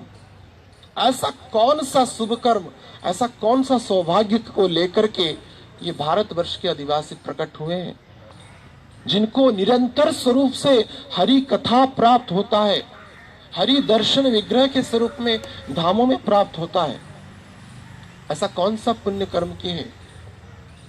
तो ऐसे मनुष्य को, ऐसे भारतवर्ष में जन्म लेने वाले, श्रवण कीर्तन करने वाले मनुष्यों की वंदना स्वयं देवताएं भी करते हैं। तो और कहते हैं, उसके बाद वही बात कह रहे हैं, यह क्यों? क्योंकि दुर्लभम, कौन सा जन्म दुर्लभ है? मनुष्य। मनुष्य का जन्म सबसे दुर्लभ है। कर्म स्कंदर में जीव गोस्वामी कहते हैं कि जो ऐसा कोई सोचेगा, अरे मनुष्य कैसे दुर्लभ हो गए? ऊपर तो देवताएं हैं, यक्ष हैं, गंधर्व हैं, किन्नर हैं, चारण सिद्ध आदि हैं, ब्रह्मा जी हैं, शिव जी भी हैं, तो इनसे क्या भी और दुर्लभ हो गए क्या?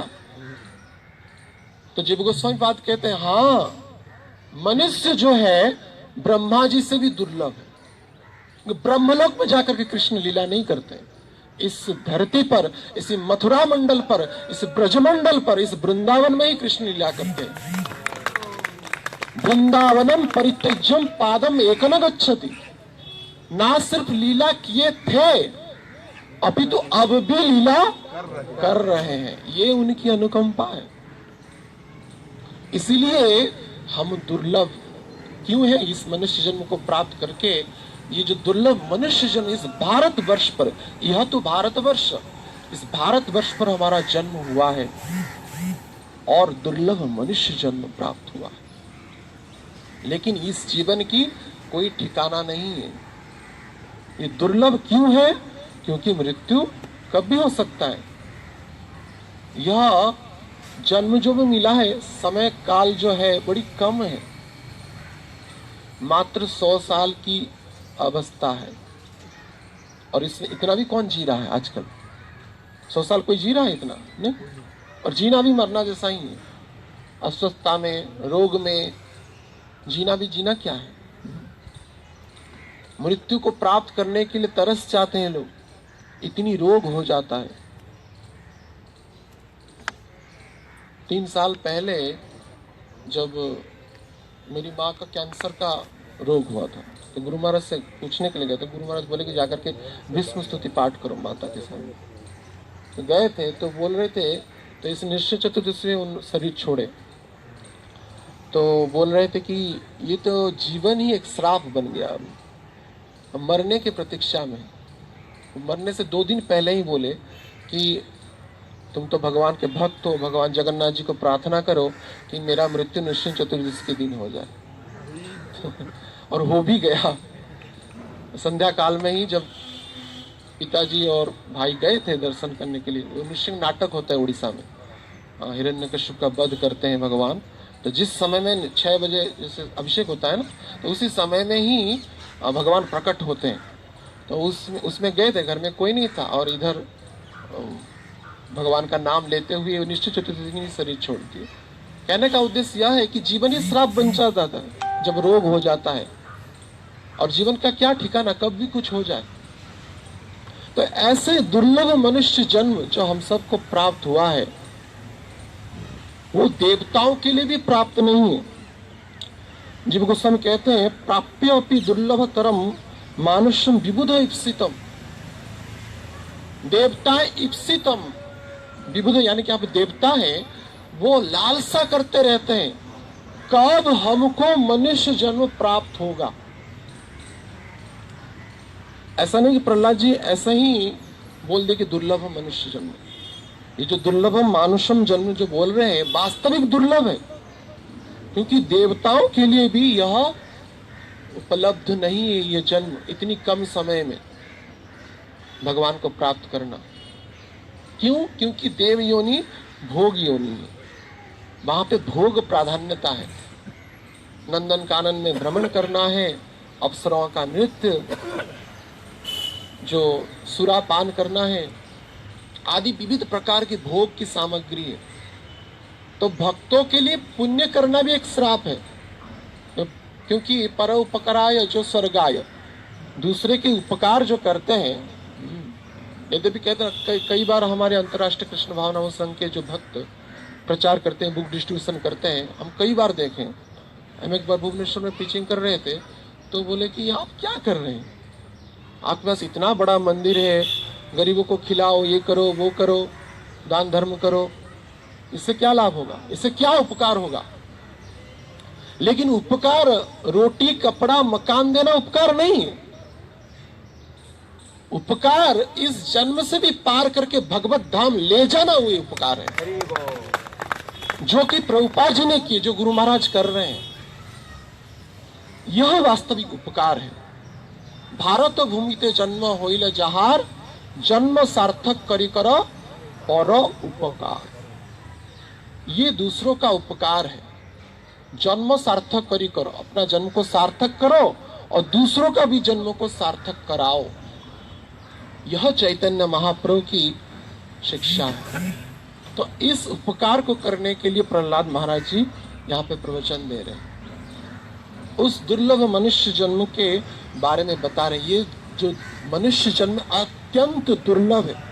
कर्म स्कंदर में जैसे यहाँ पे हम चर्चा कर रहे थे, जीव गोस्वामी कह रहे हैं कि विबुध इप्सितम, देवताएं भी लालसा रहित हृदय से सोचते हैं कि क्या हमको मनुष्य जन्म मिलेगा, इतनी कम समय में हमको क्या भगवान मिल जाएंगे।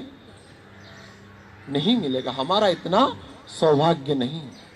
हाय रे इस भारत वर्ष के मनुष्य, तुम्हारा कैसा सौभाग्य है जिसके कारण तुमको यह दुर्लभ मनुष्य जन्म प्राप्त हुआ है। तो पुनः असुर बालक प्रश्न करते हैं, तत्की इतर योनि, इतर योनि में क्या यह भक्ति प्राप्त होगा? तो प्रहलाद महाराज जी कहते हैं ना, इतर योनि में भी भक्ति प्राप्त नहीं होता है। कोई एक बिरला अगर विशेष आत्माएं हैं, इतर योनि में उनकी चेतना रहती, जैसे भरत महाराज जी के बारे में वर्णना है, तो जो उनको मृग योनि में उनकी चेतना थी, लेकिन पुनः उनको एक बार जन्म लेना पड़ा जड़ भरत के स्वरूप में, क्योंकि मनुष्य जन्म में ही भगवत भक्ति प्राप्त करना सुलभ हो जाता है, इतर योनि में नहीं होता है। तो इसलिए जो असुर बालक पुनः प्रश्न किए तत्की इतर योनि में क्या हो सकता है, तो नहीं, इतर योनि में भी नहीं हो सकता है। इसलिए यह केवल दुर्लभ मनुष्य जन्म, और वो भी पौढ़ावस्था में, वृद्धावस्था में, युवावस्था में नहीं, किस अवस्था में, कौमारम, कुमार अवस्था से जो भक्ति प्रारंभ किया है वही शुद्ध भक्ति का आचरण कर सकते। देखते हैं हम अनेक भक्तों के चरित्र में, प्रभुपाद जी के चरित्र में देखते हैं, बचपन से ही भक्ति कर रहे थे, उनके पिताजी की शिक्षा कर रहे, गुरु महाराज भी देखते हैं बचपन से ही, बाल्यकाल से ही वो भक्ति कर रहे थे। तो इसीलिए हमारी अभी भूमिकाएं हैं, जो भी हम संतान जिस गृहस्थ के पास हैं या हमारे आसपास के पड़ोसी की जो भी हैं, कुमार अवस्था से ही उनको यह हरि भक्ति की शिक्षा प्रदान करें। क्योंकि अगर बोला जाए कि युवावस्था में करेंगे, थोड़ा बुद्धि आ जाए तब करेंगे, मृत्यु अनिश्चित है। ये जो जीवन है धन यौवन आदि प्राप्त करने में ही लग जाता है, समय चला जाता है। भक्ति विनोद ठाकुर कहते हैं ना, ए धन जौवन पुत्र परिजन इताते की अच्छी पर प्रीति रे, कमल दल जल जीवन टलमल। कमल का जो दल होता है, जो दल है, वो जो हवा के जो झोंक में टलमल होता है, कमल दल जल जीवन टलमल। ये जीवन ऐसे ही टलमल, यानी कि हिलता, कब भी जा सकता है, क्षण में, क्षण भंगुर है, कभी भी ये नष्ट को प्राप्त कर सकता है, मृत्यु को प्राप्त कर सकता है। इसलिए हरि भक्ति करना ही हमारा मुख्य उद्देश्य है। भजहु रे मन श्री नंदन अभय चरणारविंद रे। इसलिए उन अभय चरण के भजन करेंगे तब जाकर के जीवन की विपत्ति जाएगा, या मृत्यु भी आ जाए उसको हम स्वागत करेंगे, आ जा मृत्यु आ जा, कोई डरने की बात नहीं। और भक्ति जो है ये भीरुओं का मार्ग नहीं है, ये वीरों का मार्ग है, ये वीरों का मार्ग है। भीरू लोग भक्ति नहीं कर सकते। क्या होगा, भगवान मिलेंगे या नहीं, कितना प्रश्न रहता है। अब देख रहे हो कुछ सेक्शन से गुरु महाराज जी को कोई प्रश्न पूछते तो मना करते हैं। गुरु महाराज बोलते तुम क्या प्रश्न, एक बार मुझे बोले थे कि तो आप लोग क्या प्रश्न कर सकते हैं, हम लोग क्या प्रश्न करते हैं। सही प्रश्न करने वाले परीक्षित महाराज थे और सही उत्तर देने वाले सुखदेव गोस्वामी थे। तो वो प्रश्न उत्तर को सुनो जो भागवत में वर्णन है, और दूसरे से प्रश्न करने की क्या आवश्यकता है। ठीक है, इसका में एक परंपरा है प्रश्न उत्तर करने की, लेकिन वास्तविक जो प्रश्न है वो परीक्षित महाराज जी किए हैं, और उत्तर देने वाले में समर्थ सुखदेव गोस्वामी। तो उन प्रश्न को जितना सुनेंगे, उस उत्तर को जितना सुनेंगे, हमारा पार होता जाएगा। तो ऐसे जो दुर्लभ मनुष्य जन्म है, जिसको प्राप्त करने के लिए देवताएं भी तरस जाते हैं, ऐसे दुर्लभ मनुष्य जन्म को व्यर्थ नहीं कराना है। और विशेष करके हम जो यहाँ पे, कौन गिरे, रूपा जी गिर गए क्या? हाँ, जा उठाओ, हवा ले, नीचे रख दो। हाँ नीचे रख दीजिए।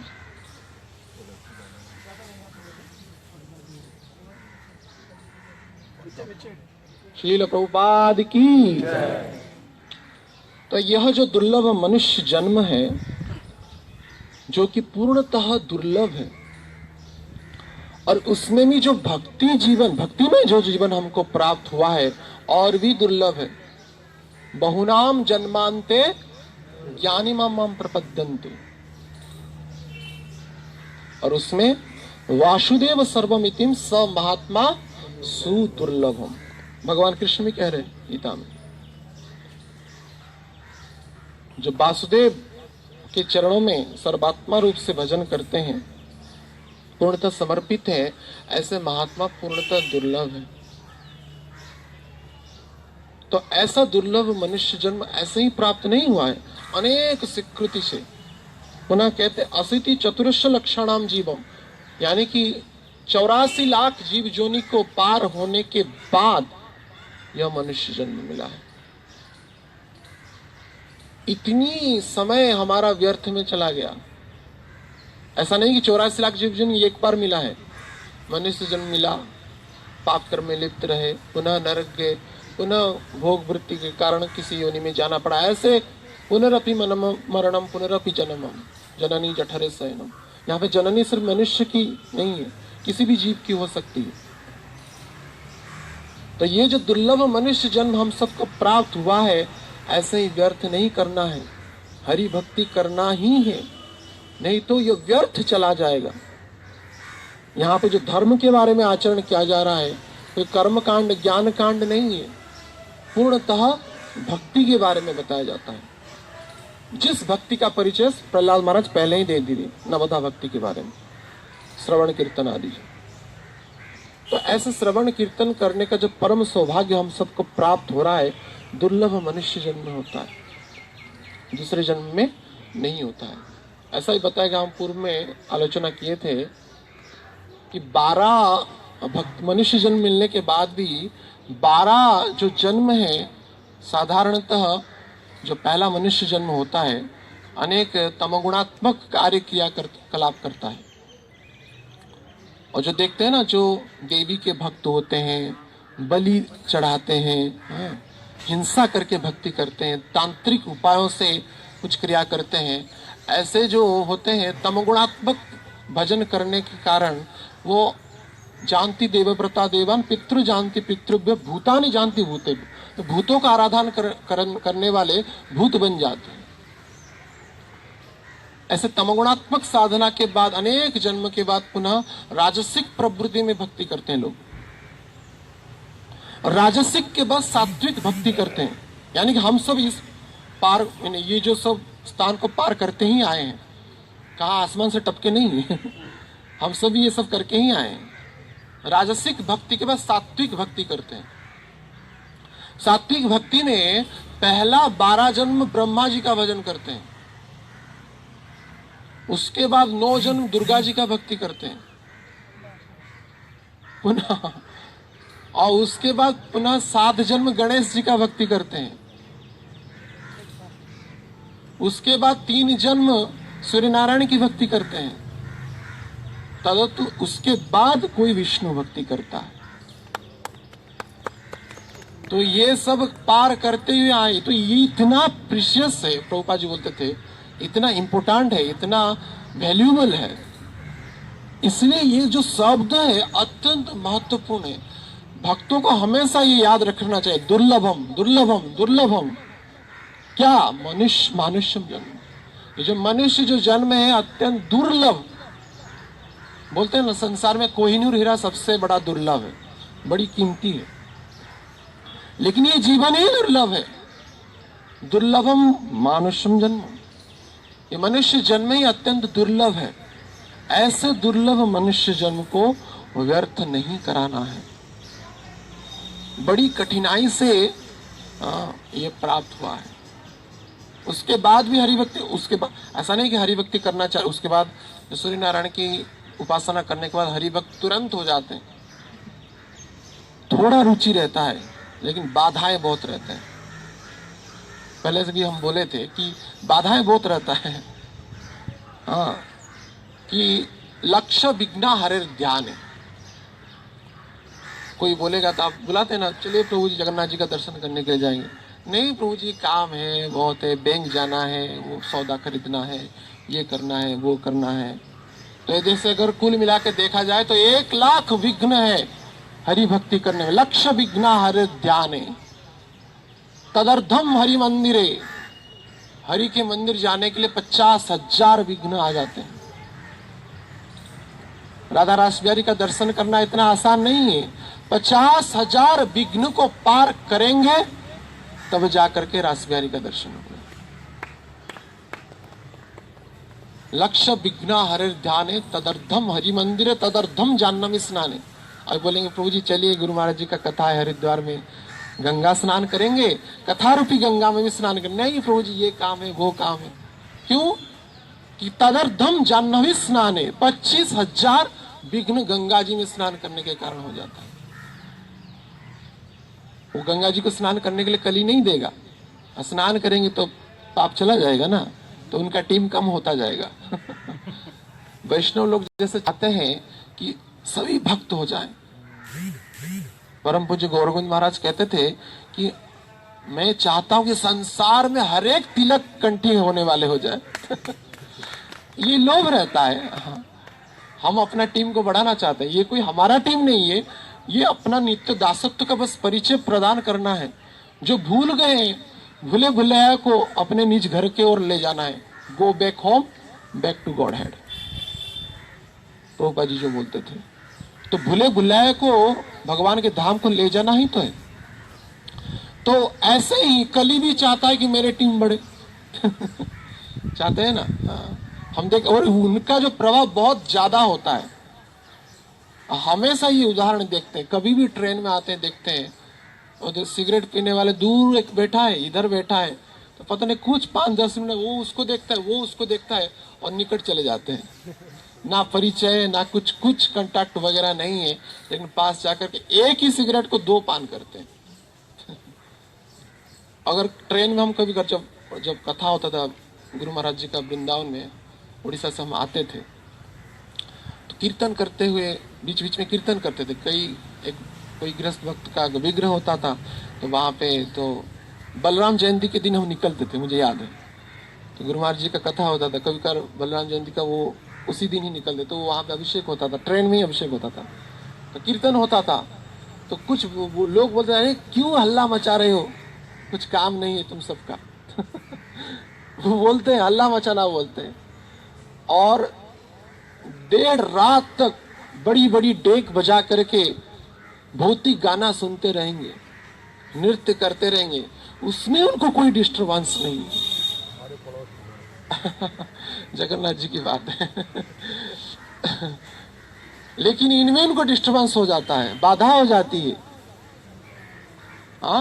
अगर हरि कथा सुने तो उनका लगता है कि कोई खोलता हुआ आग ही डाल दिया, अग्नि ही डाल दिया। वैष्णवों को यह लगता है कि कोई अगर निंदा कर ले, भगवान की निंदा कर ले, तो उनको लगता है कि मुझे कोई खोलता हुआ अग्नि डाल दिया। लेकिन भौतिक लोग को हरि कीर्तन सुनने में उनको लगता है कि कोई खोलता हुआ अग्नि डाल दिया। बंद करो बंद करो, क्या आवश्यकता है इतनी बड़ी आवाज में करना। कई सेंटर में हम देखें चौपाटी मंदिर में लेट में आती होता है, इसलिए बाहर के लोग को समस्या है। ये कली का प्रभाव है। तो लेकिन उनके पार्टी में नहीं जाना है। तो प्रभुपाद जी जब मथुरा में सन्यास ले रहे थे, तो कुछ भक्त कीर्तन करना चालू की, और कुछ दूसरे महाराज थे जो इतने परिपक्व नहीं थे, बोले कि अभी ब्राह्मण मंत्र पढ़ रहा है और इतना जोर से कीर्तन करने की क्या आवश्यकता है। तो वो चुप हो गए। तो प्रभुपाद जी बैठे थे, सन्यास लेने ही वाले। प्रभुपाद करो करो कीर्तन करो। कीर्तन बाधा नहीं, कीर्तन सुमंगलमय है। हरिदास ठाकुर जब प्रश्न किए, महाप्रभु जब प्रश्न किए कि मैं तो आया इस जगत में, तो हरिनाम तो सभी मनुष्य सुने, लेकिन पशु पक्षियों का कैसे उद्धार होगा। तो हरिदास ठाकुर बोले ये श्रवण कीर्तन का जो परम योग हरिनाम संकीर्तन है, उसको सुनेंगे तो इन पशु पक्षियों का भी उद्धार होगा। पशु पक्षी चूरे पाषाण विदोरे सुनी जा रहा गुण गाथा। पशु पक्षी चूरे पाषाण विदुरे, पाषाण जो होता है वो भी पिघल जाता है हरिनाम से। इसका परिचय हम बहुत जगह पर देखे हैं। चैतन्य महाप्रभु का चरण चिन्ह है जगन्नाथपुरी के मंदिर, बहुत सुंदर सा चरण चिन्ह देखें। बाजू में एक है, आनंद बाजार के जाने की तरफ है, उनका जो अंगूठे का चिन्ह भी है पाषाण विदरे। और झारखंड का दर्शन किए कोई जो चरण स्थान है, अभी निकट में हम गए थे वहां पे, तो आप आश्चर्यचकित हो जाएंगे जितना तक महाप्रभु प्रेम में नाचे हैं, उनके साथ पशु पक्षी सब नाचे हैं। कहाँ पे हाथी का चरण चिन्ह है, कहाँ पे शेर का चरण चिन्ह है, कहाँ पे बाघ भालू का चरण चिन्ह है, ऐसा अनेक दूरी पर वो चिन्ह है। पाषाण में विदर, यानी कि पाषाण में पिघल जाता है ऐसे भक्ति मैं हरिनाम को श्रवण करके। तो यह जो मनुष्य जीवन में ही यह संभव पर हो सकता है। इसलिए यज्ञ संकीर्तन प्राय ययंति सुमेधसाः, जो वास्तविक बुद्धिमान होते हैं वही इस संकीर्तन रूपक यज्ञ में सम्मिलित होते हैं। ऐसे हरि कीर्तन हरि कथा में योगदान करते हैं, वही सौभाग्यवान है, वही अपना जीवन का वास्तविक कल्याण कर रहे हैं। और बाकी सब मूर्ख हैं, क्योंकि उनका जो मन है, उनका मस्तिष्क है, माया के द्वारा अपहरित हो गया है। माया अपहृत ज्ञानम आसुरी भाव मिश्रिता, इसलिए वो मूढ़ है। नवमाम दुष्कृतेन मूढ़ाः प्रपद्यन्ते नरा धमाः, नरों में भी अधम है, नरों में अधम है। अगर कोई कंपटीशन किया जाए, जैसे 100 मीटर का 200 मीटर का कंपटीशन होता है, फर्स्ट प्राइज दिया जाता है, तो जो भजन नहीं करने वाले इस कंपटीशन के नंबर 1 में है, वो अधम है। इसलिए प्रभुपाद जी क्रोध में बोलते थे कि रास्कल, जो भजन नहीं करने वाले वही मूढ़ है, मूढ़ा। तो मूढ़ होते वो भगवान का भजन नहीं करते। इसका अर्थ यह नहीं कि हम तिलक कंठी धारण कर लिए हम बड़े पंडित हुए, हम हरिनाम ना करके विषय चर्चा कर रहे हैं तो हम भी मूढ़ हैं, हम भी रास्कल हैं। अगर हम भजन नहीं कर रहे हैं, साधारण बात बात पर ही क्रोध करना, चर्चा करना, दूसरों की निंदा आदि करना, ये किस प्रकार की बुद्धिमत्ता है। इसलिए ये दुर्लभ मनुष्य जन्म तो मिला है, उसके बाद भी भक्त का जीवन मिला है। प्रभुपाद जी की कृपा से, गुरु महाराज जी की कृपा से उसको ऐसे व्यर्थ नहीं करना है। हम बारंबार अनुरोध करते हैं, चाहे हमको जूता चप्पल से मारो, लेकिन किसी की निंदा मत करो। कथा का सार यह है, हम यह शिक्षा लेकर के जाएंगे कि भक्ति करना है और भी निंदा रहित होकर के, निष्काम होकर के, निरपराध होकर के। निरपराध नामो जब लेंगे, नाम लेंगे, तभी हमारा कल्याण हो सकता है। इसलिए अपराध रहित भक्ति करना परम आवश्यकता है। लेकिन हम भक्ति के साथ अपराध का भी बीज बढ़ाते चलते हैं। ऐसा समय आता है कि भक्ति का बीज छोटा हो गया है, अपराध का बीज महाद्रुम बन के बड़ा हो गया है, और उस अपराध के बीज के छत्र छाया में अनेक विषैले जीव आकर के पल रहे हैं। उसे बड़ा द्रुम बन जाता है, इसमें ना कई भयंकर जीव आकर के उसमें वास करते हैं। तो अपराध का जो महाद्रुम बढ़कर के विशाल हो जाता है, तो अनेक प्रकार की दुर्विचार, दुर्बुद्धि आ जाता है हमारे अंदर। तो इसीलिए अपराध रहित होकर के इस धर्म जो यहाँ पे प्रहलाद महाराज जी कह रहे हैं, उस धर्म में हमको संलग्न होना है। आगे कहते हैं प्रहलाद जी, जथा ही पुरुषस्येह विष्णोः पादपशर्पणम् जदेश सर्वभूतानां प्रिय आत्मेश्वर श्रुभूत। जथा ही पुरुषस्येह, और पुनः प्रश्न उठता है। असुर बालक कहते हैं कि ठीक है, धर्म का आचरण करेंगे, बोल दिए कि श्रवण कीर्तन करेंगे, लेकिन किसका करेंगे? तो प्रहलाद जी कहते हैं विष्णु पाद पर शरणम, विष्णु के चरणों में यह श्रवण कीर्तन करना है, कृष्ण के चरणों में करना है, एरे गरे के नहीं। आजकल बाबाओं का बहुत चलता रहा है, ये बाबा वो बाबा। गुरु महाराज एक बार कहते थे कि कोई बता रहा था, उनको गिफ्ट दिया, कथा समाप्त हुआ विदेश में, तो कोई बड़ी सुंदर पैकिंग होकर के था गिफ्ट, और तो खोले तो लिखा है साई गीता। साई गीता लिखा है। तो गुरु महाराज बोल रहे हैं कि मैं हंसू या रोऊं, क्या करूं? ये साई गीता को लेकर के कहां जाओगे? इसलिए यहाँ बड़ी स्पेसिफाई कर रहे हैं प्रहलाद जी, विष्णु पाद पर शरण, यथा ही पुरुषस्य यानी कि जीव का यह परम कर्तव्य है किसके चरणों में भक्ति करे, श्रवण कीर्तन करे, विष्णु पाद उप समर्पणम, उनके चरण कमल, विष्णु के चरण कमल में यह हरि कीर्तन करे। क्यों? तो प्रश्न कहते विष्णु क्यों, और कोई क्यों नहीं? प्रश्न पुनः उठता है कि विष्णु ही क्यों? क्योंकि यत एसह सर्वभूतानां प्रियः, जो विष्णु है सर्वभूतों के अत्यंत प्रिय है, वो ही मंगलाकांक्षी बंधु है, और कोई नहीं है। हम सोचते हैं ना कि हमारी हेल्प करेंगे, सहायता करेंगे, वो करेंगे, वो करेंगे, कई प्रकार के संबंध बनाते हैं। तो पूछते हैं, कभी कभार हम मंदिरों में देखते हैं तो कुछ वैरागी भक्त जो ब्रह्मचार्य आश्रम में है, तो पूछते हैं उनसे क्यों बात कर रहे थे प्रभु जी, वो तो विषयी लोग हैं। तो नहीं प्रभु जी, बहुत दान देते हैं मंदिर में, हमारा कुछ हो जाए तो क्या करेंगे, उनका सहायता मांगेंगे ना, लक्ष्मी सहायता करेंगे। नहीं, यहाँ पे परम जो बंधु है केवल विष्णु है, सब कुछ ना कुछ स्वार्थ से जुड़े हुए हैं। ऐसा कि सुख देखा जाए, पिता पुत्र का, पति पत्नी का संबंध भी कुछ ना कुछ सुख स्वार्थ से है। क्योंकि जो जहां पे प्रेम है वहां पे वियोग नहीं है या नहीं? बच्चा बड़ा हो जाता है, जाता है ना पढ़ने के लिए विदेश, चला जाता है, छोड़ छाड़ के सब चला जाता है, कौन किसका होता है? समय के आने के अनुसार सबको जाना ही है, कोई नहीं रहेगा। हम देखते हैं दिल्ली में तो देखते हैं 90% जो वृद्ध पिता माता अकेले ही है। कोई मेड सर्वेंट रखे, आकर के रसोई करता है, चला जाता है। बेटी का शादी हो गया अलग, बेटे का कहाँ पे अमेरिका, लंदन, ऑस्ट्रेलिया में घूम रहा है, नौकरी चाकरी कर रहा है। और ये पैसा भेजना तो कोई बड़ी बात नहीं है, प्रेम सबसे बड़ी बात है। और देखा जाए ये भी आसक्ति का कारण है।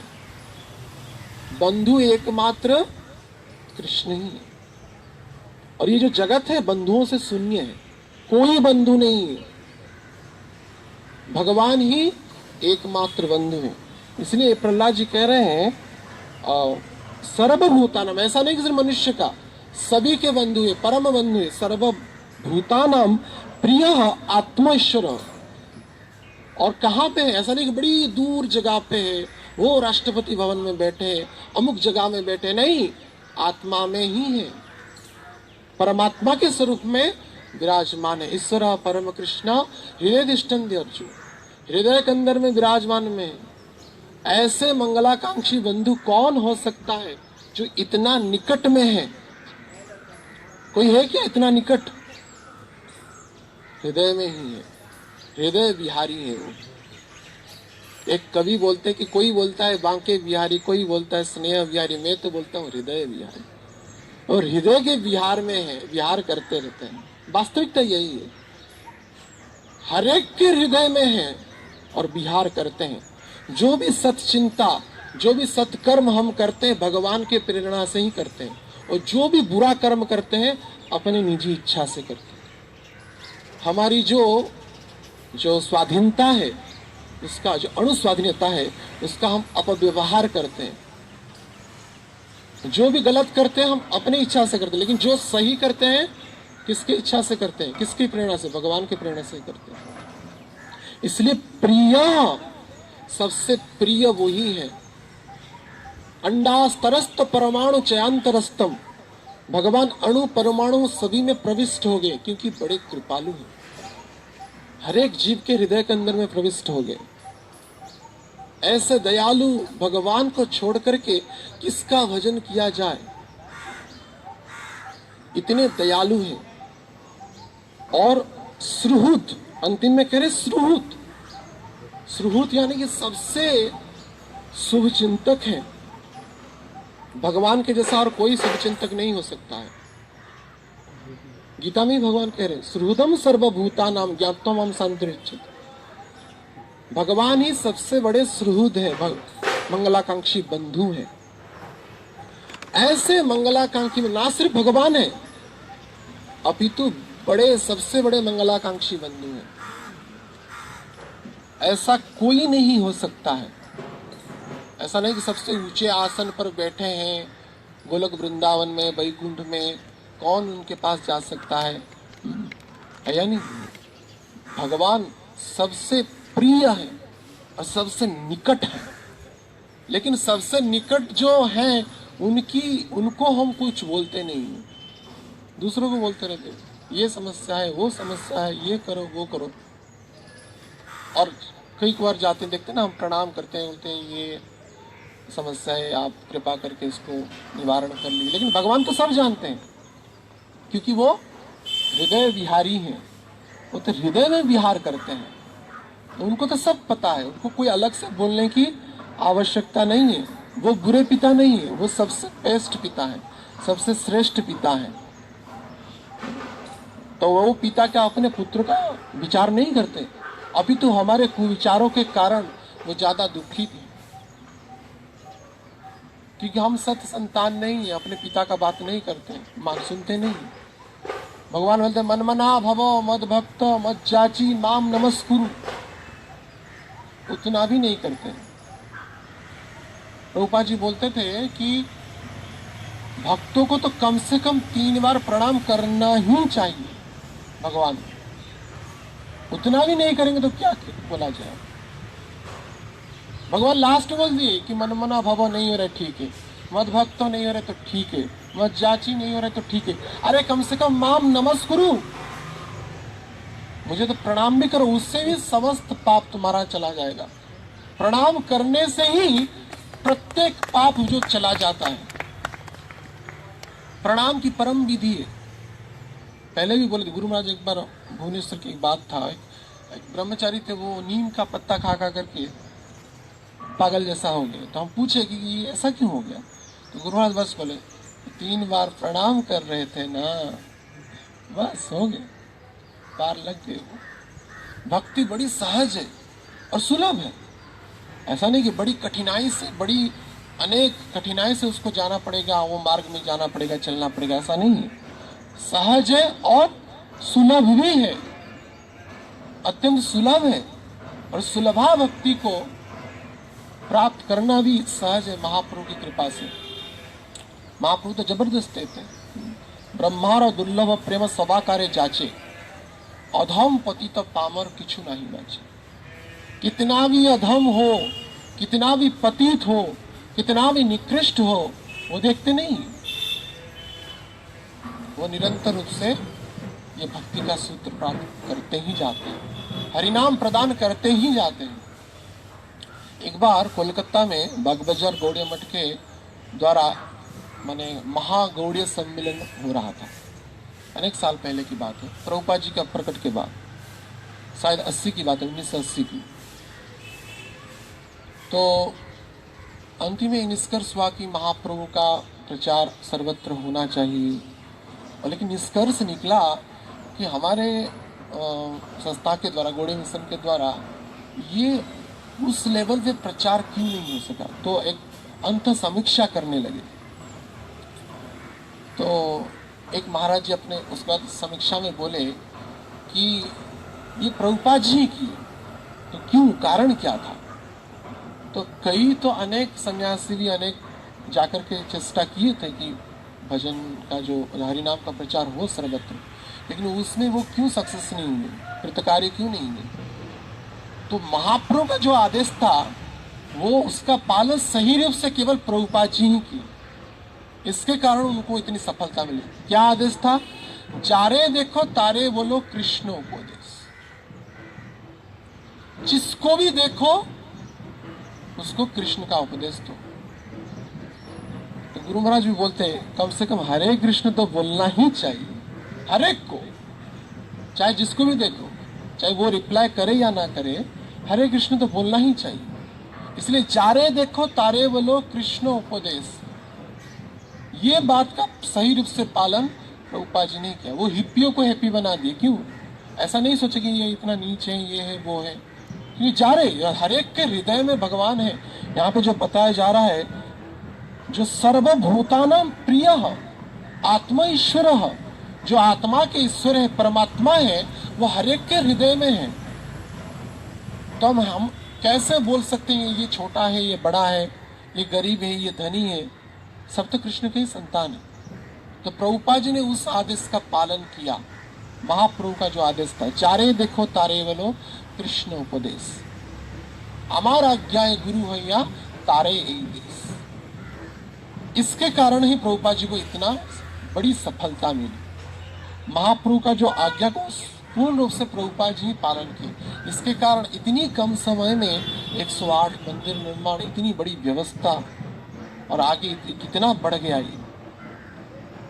तो ऐसे सर्वात्मा के जो ईश्वर हैं, हरि हैं, जो समस्त दुखों से, समस्त विघ्नों से हमको हरण कर लेते हैं, मुक्ति प्रदान करते हैं, परम भक्ति, भगवान का सानिध्य, उनका खुद निजी सानिध्य प्रदान करते हैं, ऐसे भगवान के चरणों में समर्पित होकर के उनका गुण और कीर्तन करना चाहिए।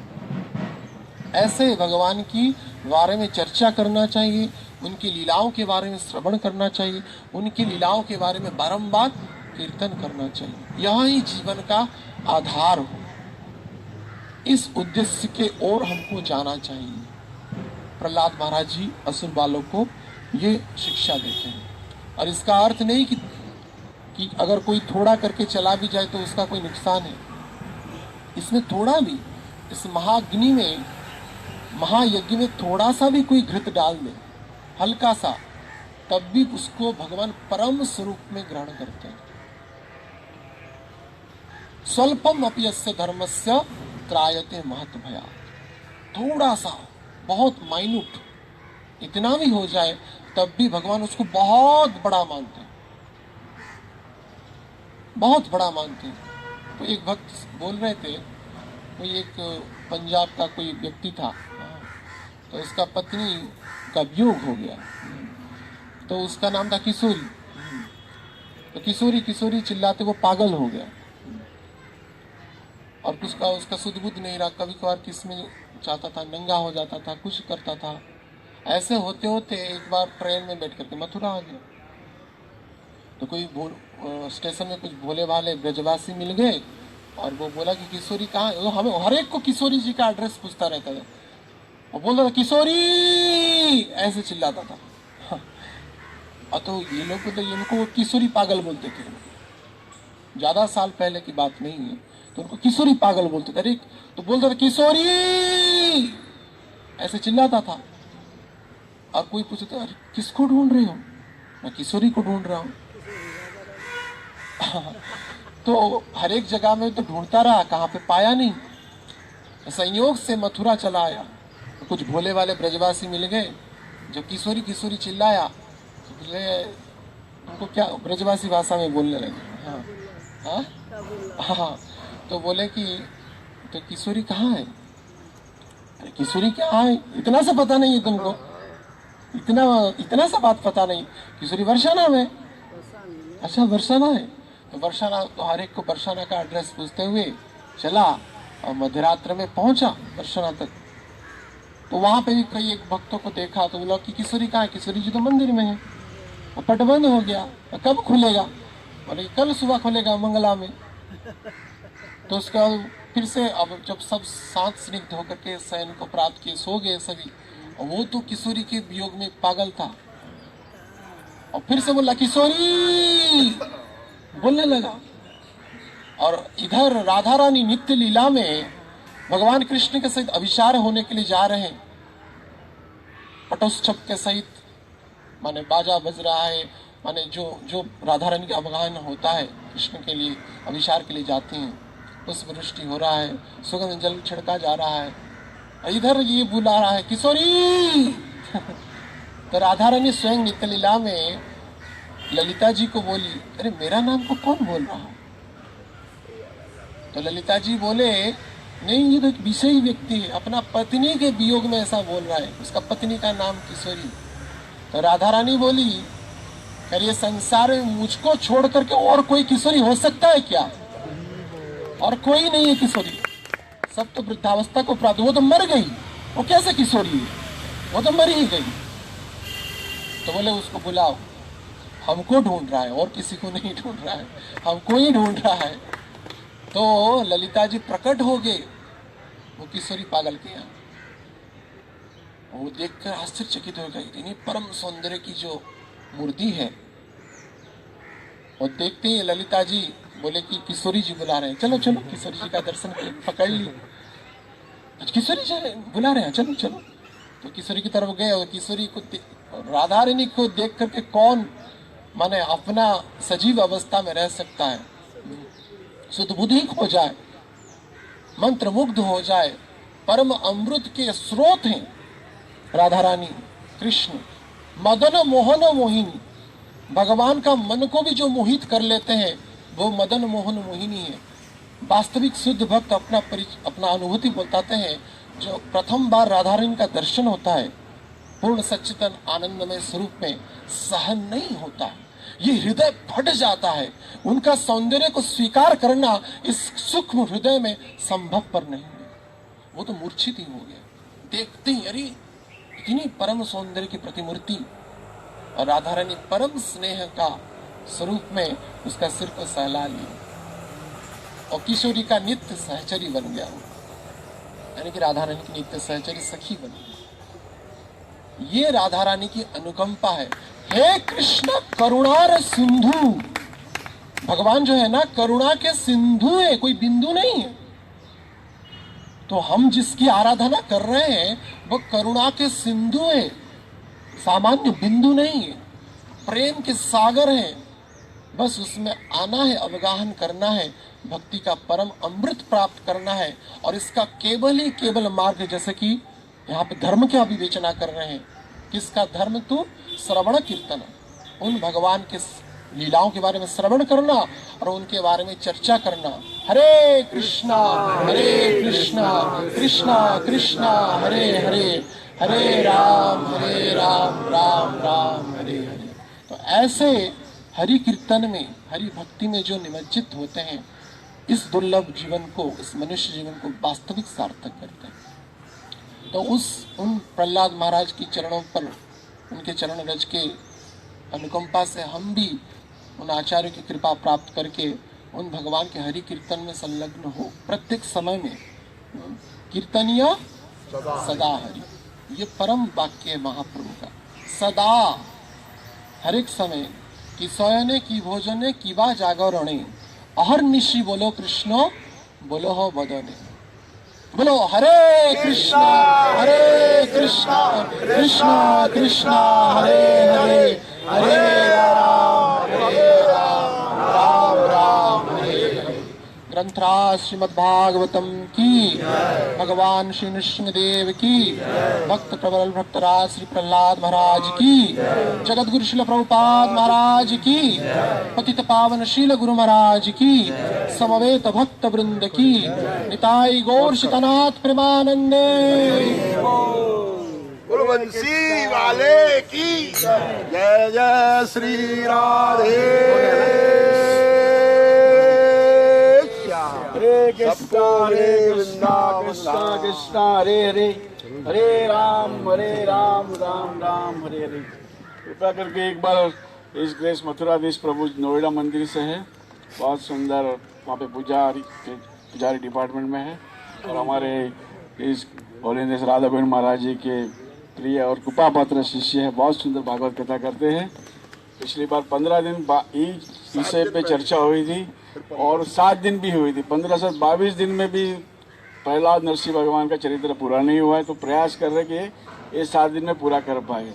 तो एक बार हरे कृष्ण महामंत्र बोल के उनका अभिवादन करेंगे। हरे कृष्णा कृष्णा कृष्णा हरे हरे, हरे राम राम राम हरे हरे। आने वाले श्राद्ध पक्ष में 15 दिन की कथा इनकी चारकोप में होगी।